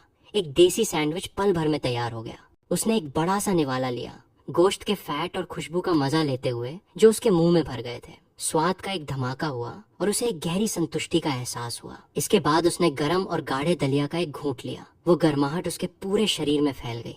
ये सुकून का एक ऐसा स्तर था जिसने उसकी चमड़ी में सिहरन पैदा कर दी। उसे इतने मजे से खाते देख मेज के पास खड़ी एलारा के मुंह में पानी आने लगा। उसने जल्दी से 2 और ऐसे बड़े सैंडविच बनाए और उन्हें सौंप दिए, इस जिद के साथ कि नानी और छोटी एलारा दोनों इसे चखें। उन्होंने बिना किसी झिझक के बड़े बड़े निवाले लिए और एलारा की आंखें खुशी से चमक उठी। पेट भर खाने के बाद वह तपते हुए गर्म ईंटों वाले बिस्तर पर गिर पड़ा। वह गहरी नींद में चला गया, जबकि फिक्रमंद एलारा उसके पैर धोने के लिए गर्म पानी ले आई। नानी बीट्रिस की गर्मजोशी और तारीफ भरी नजरों के बीच वो अगले दिन दोपहर तक लगातार सोता रहा। ठंडे चावल के कुछ निवाले खाने के बाद उसने भेड़ियों के शवों से भरी अपनी स्लेज मर्सर की दुकान की तरफ खींची। जैसे ही उसने दरवाजे से अंदर कदम रखा, मर्सर की आंखें ये देखकर फटी की फटी रह गईं कि वो नौजवान अपने पीछे क्या खींच कर ला रहा था। वो बूढ़ा कांपने लगा और चिल्लाकर पूछा कि आखिर उसे इतने सारे बड़े भेड़िए कहाँ से मिल गए। पिछले सालों में शिकारी ज्यादा से ज्यादा एक ही ला पाते थे। उसने कभी उम्मीद नहीं की थी कि आज वो भेड़ियों का पूरा ढेर देखेगा। दंग रह गया मर्सर। उसने यकीन करने के लिए मोटे भेड़िए के बालों का एक गुच्छा पकड़ लिया। उसने मजाक में कहा कि लड़के ने भेड़िए की मांद उड़ाने के लिए जरूर किसी तोप का इस्तेमाल किया होगा। केलन बस हंसा और उसे घावों को करीब से देखने को कहा। मर्सर ने करीब से देखा और उसकी सांस अटक गई। तीरों और बंदूकों के निशान तो थे ही, लेकिन करीब से चाकू से किए गए गहरे और जानलेवा घाव भी थे। उसने थम्स अप दिया और केलन को पूरे इलाके का सबसे खतरनाक शिकारी घोषित कर दिया। फिर आंखों में एक चमक के साथ उसने लड़के से अपनी कीमत बताने को कहा। केलन दुकान में घूमते हुए उस बूढ़े से बोला कि वो सही कीमत लगाए। साथ ही उसने 10 पाउंड सफेद शराब और 2 पाउंड मूंगफली की मांग की। मर्सर ने कोने में रखे एक बड़े बर्तन की तरफ इशारा किया और शहर के नौजवानों को पसंद आने वाली शकरकंद की शराब या टाइगर बोन वाइन की खूब तारीफ की। केलन ने अपने होंठ सिकोड़े और मजाक में पूछा कि क्या वो टाइगर बोन वाइन सच में टाइगर नाम के किसी कुत्ते की हड्डियों से बनी है। सब कुछ देखते हुए ये एक जायज सवाल था। मर्सर का चेहरा लाल हो गया और उसने जोर देकर कहा कि ये एकदम शुद्ध अनाज से बनी शराब है। ये उस कड़वी मीठी शकरकंद की शराब से यकीनन बहुत बेहतर है जो वो अक्सर बेचता है। उसने हाथ हिलाते हुए कहा कि वो शराब के पैसे लेगा, लेकिन मूंगफली उसकी तरफ से फ्री होगी। तभी केलन ने अपनी आवाज नीची करके एक मदद मांगी। उसने पूछा कि क्या स्टॉक में कोई 12 गेज के स्लग्स हैं। मर्सर ने सिर हिलाया और उसे कुछ दिनों में वापस आने को कहा। साथ ही उन 4 भेड़ियों की एक सही कीमत भी दी। हालांकि उसने केलन को याद दिलाया कि कारतूस के लिए नकद पैसों की जरूरत होगी। दोपहर 3 बजे तक केलन शराब की 2 बोतलों और अपने सामान के साथ बाहर निकल रहा था। हाथ में मूंगफली का एक थैला लिए केलन ने कैप्टन ओरियन के घर का दरवाजा खोला, जहाँ कई आदमी पहले से ही गहरी बातचीत में डूबे थे। ओरियन बिस्तर से कूदा और केलन के पैसे खर्च करने की झूठी शिकायत करने का नाटक किया। फिर भी उसके हाथ ईमानदार थे, क्योंकि उसने तुरंत बोतल का ढक्कन खोल दिया। उसने एक गहरी सांस ली और उस शानदार खुशबू के बारे में चिल्लाने लगा। खाने की कमी वाले इन मुश्किल सालों में शराब की इस बोतल ने दावत का मजा पल भर में बढ़ा दिया था। पास ही बैठे रोनन की जीभ लपलपा रही थी और शराब की बोतल को घूरते हुए उसकी आंखों में एक हरी सी चमक आ गई थी।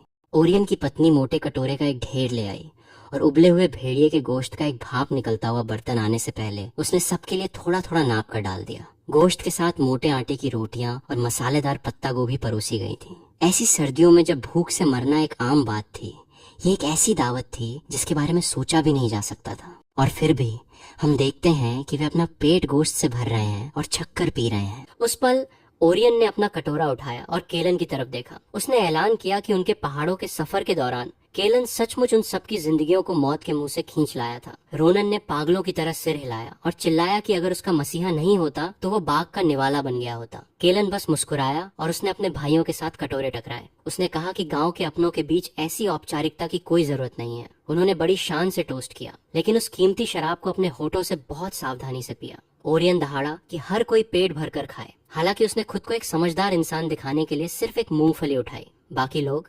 हालांकि इतने शरीफ नहीं थे। चॉपस्टिक्स किसी तूफान की तरह चलने लगी, क्योंकि वे गोश्त के लिए टूट पड़े थे। इन खुरदरे आदमियों को इतनी भूख से खाते देख केलन खुद को जोर से हंसने से नहीं रोक पाया। इस पल उसे लगा कि वो सचमुच इस दुनिया में घुल मिल गया है। वे किसी कहानी के ठंडे किरदार नहीं थे, बल्कि हाड़ मांस के इंसान थे। वे पहाड़ी लोग थे जो सिर्फ एक वक्त के खाने के लिए तुम्हारे वास्ते अपनी जान जोखिम में डाल सकते थे। लेकिन जब वे जश्न मना रहे थे, जूलियन की आंखें जलन से लाल हो रही थीं। वो नौजवानों के ग्रुप को शिकार के लिए पहाड़ पर ले गया था, लेकिन आखिर में उसने फेलिक्स की जान गंवा दी। ये एक ऐसी तबाही थी जिसे वो किसी भी तरह से सही साबित नहीं कर सकता था। जब कैप्टन वेन्स रिपोर्ट करने गया था तो ये आदमी चुपके से यूथ ऑफिस में घुस गया और डायरेक्टर स्टर्लिंग के सामने घुटनों के बल गिरकर झूठ फैलाने लगा। आंसू और नाक बहते हुए वो रोने लगा कि दूसरी टीम ने उनका शिकार चुरा लिया और कैप्टन वेन्स एकदम बेरहम था।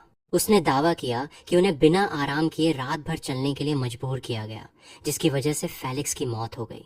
ये सुनकर डायरेक्टर स्टर्लिंग ने मेज पर हाथ पटका और खड़े हो गए।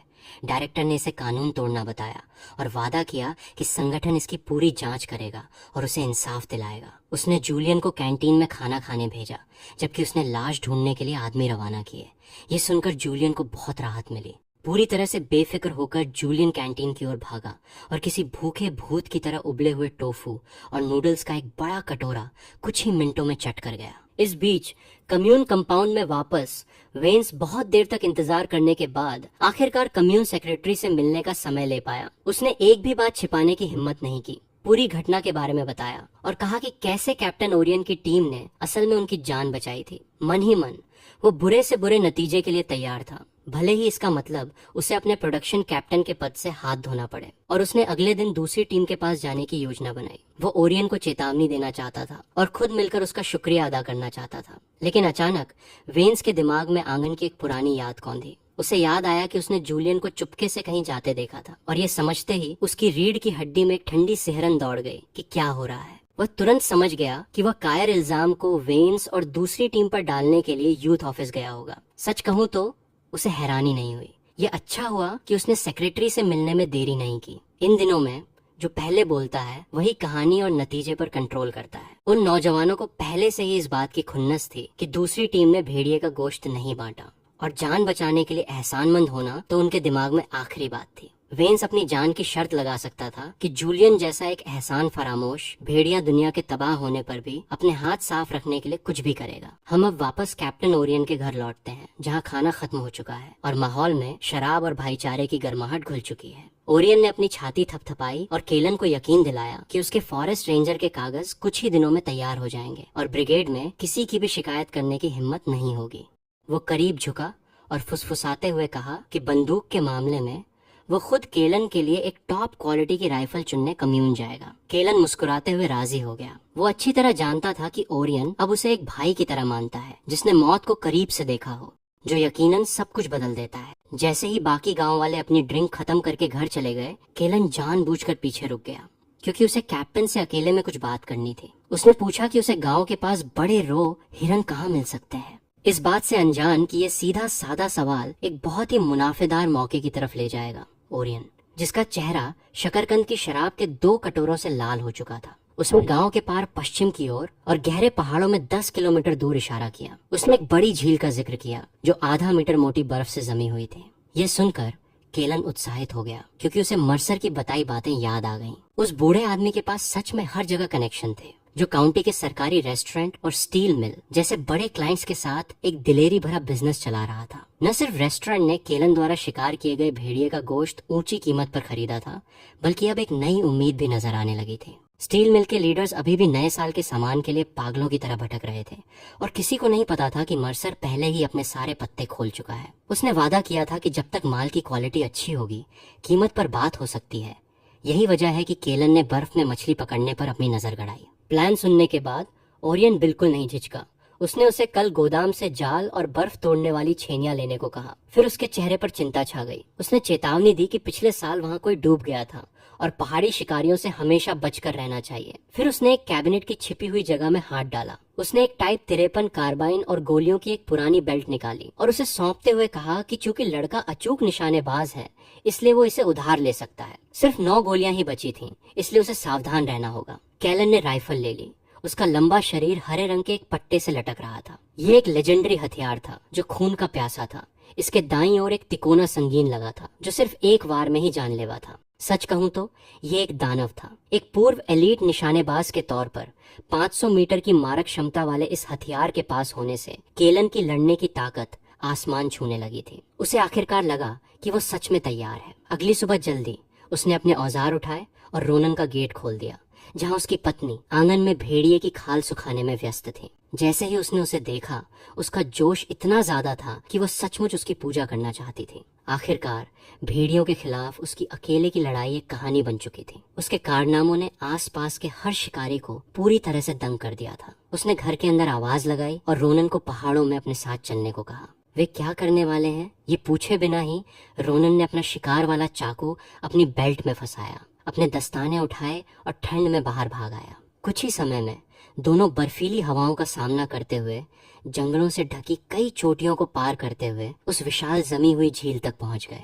मोटी बर्फ के नीचे पत्थर जैसी सख्त बर्फ थी। रोनन ने भारी बर्फ तोड़ने वाली छेनी को कई बार चलाया। वो जोर जोर से हाँफ रहा था जब तक कि केलन ने वो काम अपने हाथों में नहीं ले लिया। अपनी पूरी ताकत लगाकर केलन ने बर्फ को तोड़ दिया। जिससे बर्फ के टुकड़े उड़ने लगे और अचानक झील के हड्डी कंपा देने वाले ठंडे पानी का एक फव्वारा ऊपर की तरफ फूट पड़ा। इसी तरीके का इस्तेमाल करते हुए उन्होंने 7, 8 और छेद कर लिए। इसके बाद रोनन ने एक लंबे डंडे का इस्तेमाल करके बर्फ के नीचे जाल को किसी सुई की तरह पिरोया। उन्होंने जमे हुए पानी के नीचे दर्जनों मीटर लंबा जाल कसकर फैला दिया। उसके बाद वो बर्फ पर पत्थरों से वार करने लगा ताकि कंपन पैदा हो सके। इसका मकसद मछलियों के झुंड को जाल की तरफ धकेलना था। केलन बाहर निकलने वाले छेद को ध्यान से देख रहा था। तभी उसने अचानक भारी जाल को ऊपर की तरफ खींच लिया। जाल जैसे ही सतह से बाहर निकला, रोनन खुशी से जोर से चिल्ला उठा। उसमें 30 पाउंड की विशाल जंगली कार्प और ब्रीम मछलियां थीं, जो बर्फ पर एक के ऊपर एक गिर रही थीं। दोपहर होते होते मछलियों का वो ढेर एक छोटे से पहाड़ में बदल गया। किसी भी हिसाब से ये एक बहुत कामयाब सुबह थी। इन मछलियों का स्वाद उसके पिछले जन्म की फार्म में पाली गई मछलियों से कहीं ज्यादा शानदार था। केलन ने अपनी जांग पर हाथ मारा और आग जलाने के लिए चिल्लाया। रोनन तुरंत जंगल में दौड़ा ताकि अलाव के लिए बर्च की छाल और सूखी लकड़ियां ला सके। उन दोनों ने कई पाउंड की एक एक बड़ी मछली चुनी। मछलियों को साफ करने के बाद उन्होंने उन्हें सीधा लपटों के ऊपर भूनने के लिए रख दिया। जैसे ही केलन ने मुट्ठी भर खुरदरा नमक उनके ऊपर कुचल कर डाला, एक लाजवाब खुशबू उठने लगी। बर्फ से ढके उस नजारे में भुनी हुई और मसालेदार मछली की महक फैल गई। ये इतनी लुभावनी थी कि केलन को डर लगा कि कहीं ये शिकारियों को न खींच लाए, इसलिए उसने तुरंत कदम उठाया। उसने अपनी शॉटगन और कार्बाइन दोनों को अपने पास खींच लिया। जब तक कि वो कोई लेजेंडरी मॉन्स्टर न हो, 50 मीटर के दायरे में कदम रखने वाला कोई भी जानवर अपनी मौत खुद बुलाएगा। लेकिन जैसे ही मछली एकदम परफेक्ट भुन रही थी, कुछ ऐसा हुआ जिसकी उम्मीद नहीं थी। एक छोटी सी सफेद लोमड़ी वहां आ गई। किसी और हालात में कोई भी सावधान हो जाता, लेकिन केलन को लगा कि वो इस छोटे से जीव को तो एक हाथ से ही संभाल सकता है। उसने अपनी भौहें चढ़ाई, ये सोचते हुए कि क्या ये लोमड़ी उन्हें कोई दुआ देने आई है। लेकिन उस छोटे से जीव ने उसके जानलेवा आभास से कोई डर नहीं दिखाया। इसके बजाय उसने हवा सूंघी। वो भुनती हुई मछली को गौर से घूरने लगी। सच कहूं तो केलन को ये बहुत ही मजाकिया लगा कि वो जीव सच में खाना मांगने आया था। उसने एक कच्ची मछली उठाई और उसकी तरफ उछाल दी, लेकिन सफेद लोमड़ी ने बस उसे सूंघा और नफरत से अपने पंजे से किनारे धकेल दिया। वो पकी हुई मछली को ललचाई नजरों से घूरती रही। केलन हंसा। उसे हैरानी हुई कि एक लोमड़ी सच में भुने हुए खाने के लिए कच्चा खाना ठुकरा रही थी। उसने खुशबूदार तेल से सनी पकी हुई मछली का एक टुकड़ा फाड़ा और उसे फेंक दिया। उस छोटे जीव ने इसे किसी खजाने की तरह लिया और बड़ी तेजी से उसे खाने लगी। कुछ निवाले खाने के बाद उसने ऊपर देखा और उसके चेहरे के भाव लगभग इंसानों जैसे लग रहे थे। केलन ने उसे जाने के लिए कहा, क्योंकि वो उसे सबसे अच्छा टुकड़ा दे चुका था। उसने एक लंबी सांस ली और आग पर एक और मछली तैयार करने लगा। रोनन आंखें फाड़ कर देख रहा था। उसकी नजरें कभी सफेद लोमड़ी पर तो कभी अपने दोस्त पर जा रही थीं। रोनन ने पूछा कि वो एक लोमड़ी के भेष में आए किसी इमॉर्टल के सामने इतना निडर कैसे हो सकता है। केलन ने बस अपने कंधे उचका दिए। आखिरकार वो पहले ही मेहमान के साथ अपना खाना बांट चुका था। उसने कहा कि अगर वो भेड़िया होता तो उसने उसे बहुत पहले गोली मार दी होती। 2 बार जन्म लेने वाले एक इंसान के तौर पर दुनिया को देखने का उसका नजरिया बहुत सीधा था। क्योंकि ये छोटी सी चीज चमत्कारी लग रही थी, इसलिए उसका इसे गोश्त के लिए मारने का कोई इरादा नहीं था। रोनन को हालांकि उन्हें इतने आराम से मिलते जुलते देखकर बहुत डर लग रहा था। अचानक जलते हुए गोश्त की महक ने रोनन को उसके ख्यालों से बाहर निकाला। उसने हड़बड़ाहट में अपनी मछली पलटी। उसे एहसास हुआ कि उसने उसे बहुत देर तक छोड़ दिया था। गर्मी की परवाह किए बिना रोनन ने एक टुकड़ा फाड़ा और अपने मुंह में ठूंस लिया। उसे स्वादिष्ट बताते हुए केलन को भी कुछ दिया, जिसने उसे बस खाने को कहा। केलन ने स्लेज से सफेद शराब की एक बोतल निकाली, उसका ढक्कन खोला और उसे थमा दिया। रोनन ने बिना किसी हिचकिचाहट के एक लंबा और गर्माहट देने वाला घूंट लिया। रोनन ने बोतल से एक बड़ा घूंट लिया और संतुष्टि से एक आह भरी। सिर्फ आधा महीना पहले वो एक ऐसी जिंदगी का सपना देखने की हिम्मत भी नहीं कर सकता था जहां वो हर दिन गोश्त खा सके और शराब पी सके। लेकिन एक सच्चा और सावधान इंसान होने के नाते वो तुरंत परेशान होने लगा। उसे डर था कि ऐसी अच्छी किस्मत शायद उसकी औकात से कहीं ज्यादा थी। मौत के मुंह से बचकर निकलने और अब एक लोमड़ी के साथ खाना खाने के बाद केलन की वजह से दुनिया को देखने का उसका पूरा नजरिया ही बदल चुका था। जैसे ही केलन ने पीने के लिए बोतल वापस ली, उसने देखा कि वो छोटी सफेद लोमड़ी शराब को ललचाई नजरों से घूर रही थी और अपने होंठ चाट रही थी। उसने बोतल को थोड़ा सा हिलाया, उस जीव से पूछा कि क्या उसे सच में इसका स्वाद चखना है। उसे हैरानी हुई जब सफेद लोमड़ी ने तुरंत एक उत्सुक और तीखी आवाज निकाली। केलन ने उसे चेतावनी दी कि अगर वो नशे में धुत हो गई तो कोई उसे घर तक नहीं ले जाएगा। फिर उसने अपना शिकार वाला चाकू निकाला और बर्फ के एक टुकड़े को खुरचकर एक छोटा सा गड्ढा बना दिया ताकि वो कटोरे का काम कर सके। उसने उस गड्ढे में थोड़ी सी तेज सफेद शराब डाल दी। छोटी लोमड़ी ने इसे डरते डरते सूंघा, शराब की उस तीखी और तेज महक से उसके होश सच में उड़ गए थे। कुछ ही पलों बाद उसने चाटने के लिए धीरे से अपनी जीभ बाहर निकाली। शराब का तीखापन लोमड़ी को तुरंत महसूस हुआ और वो अपने मुंह को ठंडा करने के लिए पागलों की तरह हाँफने लगी, जबकि केलन ये तमाशा देख रहा था। उस जीव की बेवकूफी भरी शक्ल देखकर वो जोर जोर से हंसने लगा, लेकिन उसे हैरानी हुई जब उस छोटी सी चीज ने उसे गुस्से से घूरा और फिर से पागलों की तरह शराब चाटने के लिए अपना सिर नीचे कर लिया। पलक झपकते ही शराब गायब हो गई। केलन अविश्वास से घूरता रहा, ये सोचते हुए कि क्या इस छोटी सी चीज को अब चक्कर आ रहे हैं। जब वो उसे करीब से देखने के लिए नीचे झुका, लोमड़ी ने उसे पूरी तरह से नजरअंदाज कर दिया और अपना ध्यान अपनी मछली खत्म करने पर लगा दिया। हालांकि कुछ ही देर में उसके शरीर की चाल सुस्त और डगमगाती हुई होने लगी। उसका बर्फ जैसा सफेद सिर डगमगाने लगा और उसकी चमकदार आंखें धुंधली और खोई खोई सी हो गईं। जल्द ही वह खड़े होकर खाने की बजाय जमीन पर लुढ़क गई। ये देखकर कि वो बेहोश होने वाली है, लोमड़ी लड़खड़ाते हुए केलन की स्लेज के पास गई, अंदर रेंगती हुई गई और नशा उतारने के लिए खुद को कंबलों में गहराई तक छिपा लिया। रोनन ने अविश्वास से अपना सिर हिलाया, मजाक करते हुए कहा कि लोमड़ी अब आधिकारिक तौर पर उनके साथ शिफ्ट हो गई है। केलन ने बस उसे हाथ हिलाकर टाल दिया और खाना खत्म करने के बाद वे वापस जालों की तरफ लौट गए। दिन खत्म होते होते वे जंगली मछलियों से भरी 3 विशाल बोरियां निकालने में कामयाब हो गए थे। उन्होंने सारा सामान स्लेज पर लादा और वापस लौटने की तैयारी करने लगे। केलन ने छोटी लोमड़ी को चेक किया, लेकिन वो गहरी नींद में थी और दुनिया से पूरी तरह बेखबर थी, और इसलिए उसने भारी स्लेज को घर की तरफ खींचना शुरू कर दिया। इस बीच घर पर हम एलारा को देखते हैं, जिसके कान शर्म से लाल हो रहे थे। वो सावधानी से पैसों का एक बंडल छिपा रही थी। उसने वो पैसे जो केलन ने उसे दिए थे कैबिनेट के नीचे गहराई में दबा दिए। 2 साल में वो 18 साल की हो जाएगी और फिर वे आखिरकार आधिकारिक तौर पर शादी कर सकते थे। हालांकि वो बेचारी लड़की हाल ही में बहुत ज्यादा तनाव में थी। जब से केलन के शिकार ने उनके परिवार की भूख को मिटा दिया था, तब से गांव के फालतू लोगों की नजर उन पर पड़ गई थी। कुछ छोटी सोच वाले पड़ोसी उनके घर पर कड़ी नजर रख रहे थे, खास तौर पर सामने वाले यार्ड की एक बूढ़ी औरत एग्नेस, जो कि एक तरह से शादी करवाने वाली थी और अक्सर उनके घर आती रहती थी। वो हर दिन केलन की नानी से बातें करती रहती थी, लगातार उसकी कमाई के बारे में जानकारी निकालने की कोशिश करती थी और यहाँ तक कि हिसाब लगाती थी कि पड़ोस के गांवों की कौन सी लड़कियां उसके लिए सही रहेंगी। वह बूढ़ी औरत लगातार ये सलाह देने में व्यस्त थी कि कौन सी लड़कियां उसके लिए एक अच्छी पत्नी बनेंगी, जिससे एलारा खामोशी से गुस्से में उबल रही थी। आज एग्नेस फिर से वापस आ गई थी और जब तक केलन वापस नहीं आ गया, वो ढीठों की तरह वहीं जमी रही। केलन अपनी स्लेज खींचकर गांव वापस आया और सबसे पहले कैप्टन ओरियन के घर रुका। उसने मछलियों की एक पूरी बोरी वहां छोड़ दी और ओरियन इतना खुश हुआ कि वो अपनी खुशी छिपा नहीं पा रहा था। इस भारी शिकार के साथ उस बूढ़े आदमी का नया साल बहुत ही आराम से गुजरना तय था। इसके बाद हम उन्हें रोनन के घर जाते हुए देखते हैं, जहाँ केलन ने तुरंत दूसरी भारी बोरी उतारना शुरू कर दिया। हालांकि रोनन ने बोरी को कसकर पकड़ लिया और उसे छोड़ने से मना कर दिया। उसने जिद की कि कुछ छोटी मछलियां उसके लिए काफी हैं और केलन को बाकी सब अपने लिए वापस ले जानी चाहिए। केलन उसकी कोई बकवास सुनने के मूड में नहीं था। उसने उसे याद दिलाया कि वे एक साथ काम करते हैं और उन्हें बराबरी से बांटना चाहिए। एक ही हाथ से उसने रोनन की बेल्ट पकड़ी और पीछे की तरफ जोर से खींचा। उसने रोनन को बड़ी आसानी से एक तरफ खींच लिया और बोरी मजबूती से जमीन पर रख दी। रोनन की आंखें जज्बात से लाल हो गईं जब केलन ने उससे कहा कि वो शिकायत करना बंद करे और अपनी पत्नी से पकाना शुरू करने को कहे। उसने सलाह दी कि वो बच्चों के लिए 2 मछलियां पकाए और कहा कि वे कितने कमजोर लग रहे हैं। केलन ने रोनन की पत्नी की तरफ हल्का सा सिर हिलाया, जिसने रजामंदी के लिए अपने पति की तरफ देखा। रोनन को एक बेवकूफी भरी लेकिन एहसानमंद मुस्कान के साथ खड़ा देखकर उसने खुशी खुशी अपनी बेटी को मछलियां साफ करने के लिए कैंची लाने भेजा। केलन ने बस उनकी तरफ हाथ हिलाया और जाने के लिए मुड़ गया। रोनन ने तुरंत टूटे हुए जालों को हटाना शुरू कर दिया।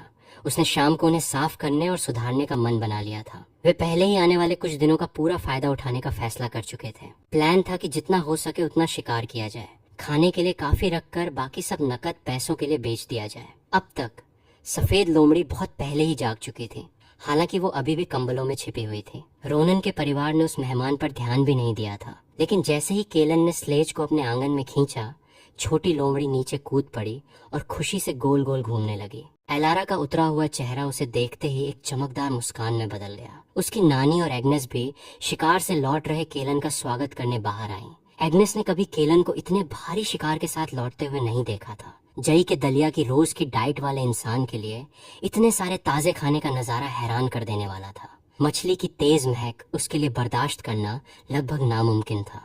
वो स्लेज को लालची नजरों से घूर रही थी और उसे मक्खन लगाने की कोशिश करने के लिए आगे बढ़ने से पहले जोर से थूक गटक रही थी। उसने पूछा कि वो कौन सी शानदार चीजें लेकर आया है, लेकिन केलन ने बस एक बेरुखा सा जवाब दिया।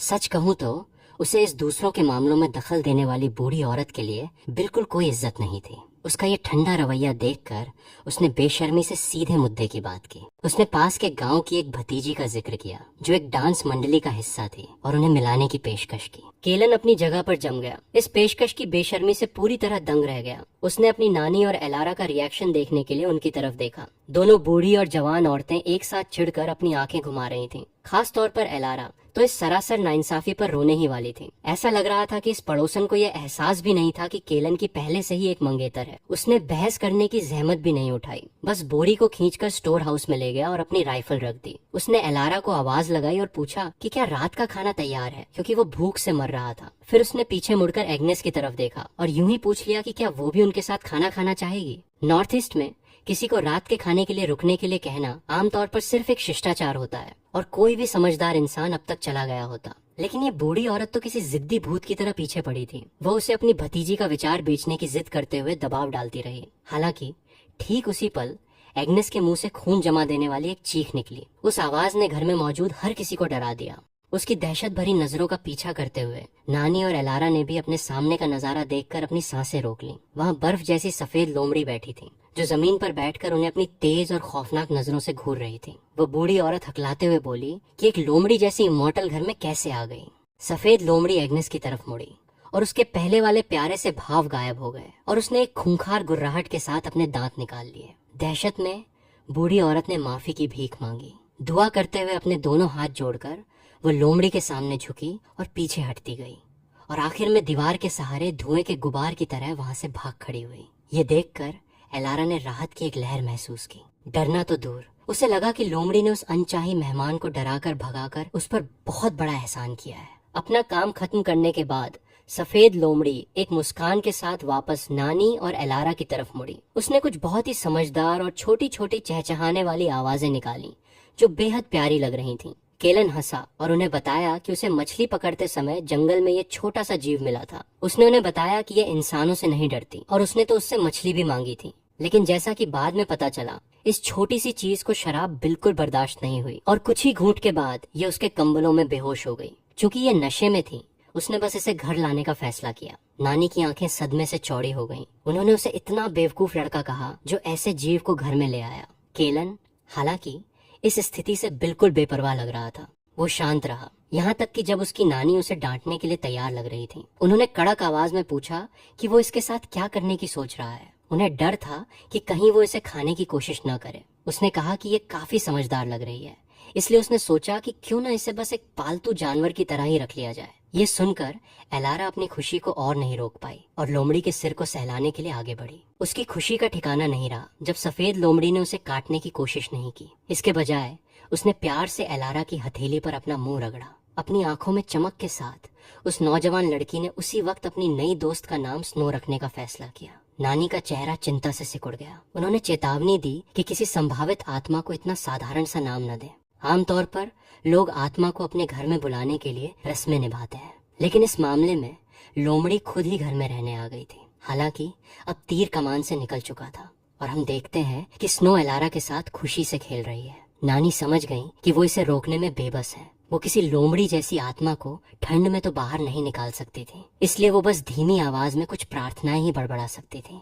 उन्होंने देखा कि एलारा स्नो को गोश्त के शोरबे में भीगा हुआ पैनकेक का एक टुकड़ा खिला रही थी। अगली सुबह तक केलन और रोनन फिर से बाहर जाने के लिए तैयार थे। उन्होंने अपने इस मछली पकड़ने के शानदार धंधे को जारी रखने का प्लान बनाया था, ये जानते हुए कि कुछ और दिनों की कड़ी मेहनत से उन्हें बहुत बड़ा मुनाफा होगा। लेकिन इससे पहले कि वे निकल पाते, किसी चीज ने उन्हें रोक दिया। जैसे ही वे गांव के एंट्री गेट पर पहुंचे, प्रोडक्शन टीम के लाउडस्पीकर अचानक आसमान में गूंजने लगे और कैप्टन ओरियन की आवाज हवा में तेज आवाजों के साथ फूट पड़ी।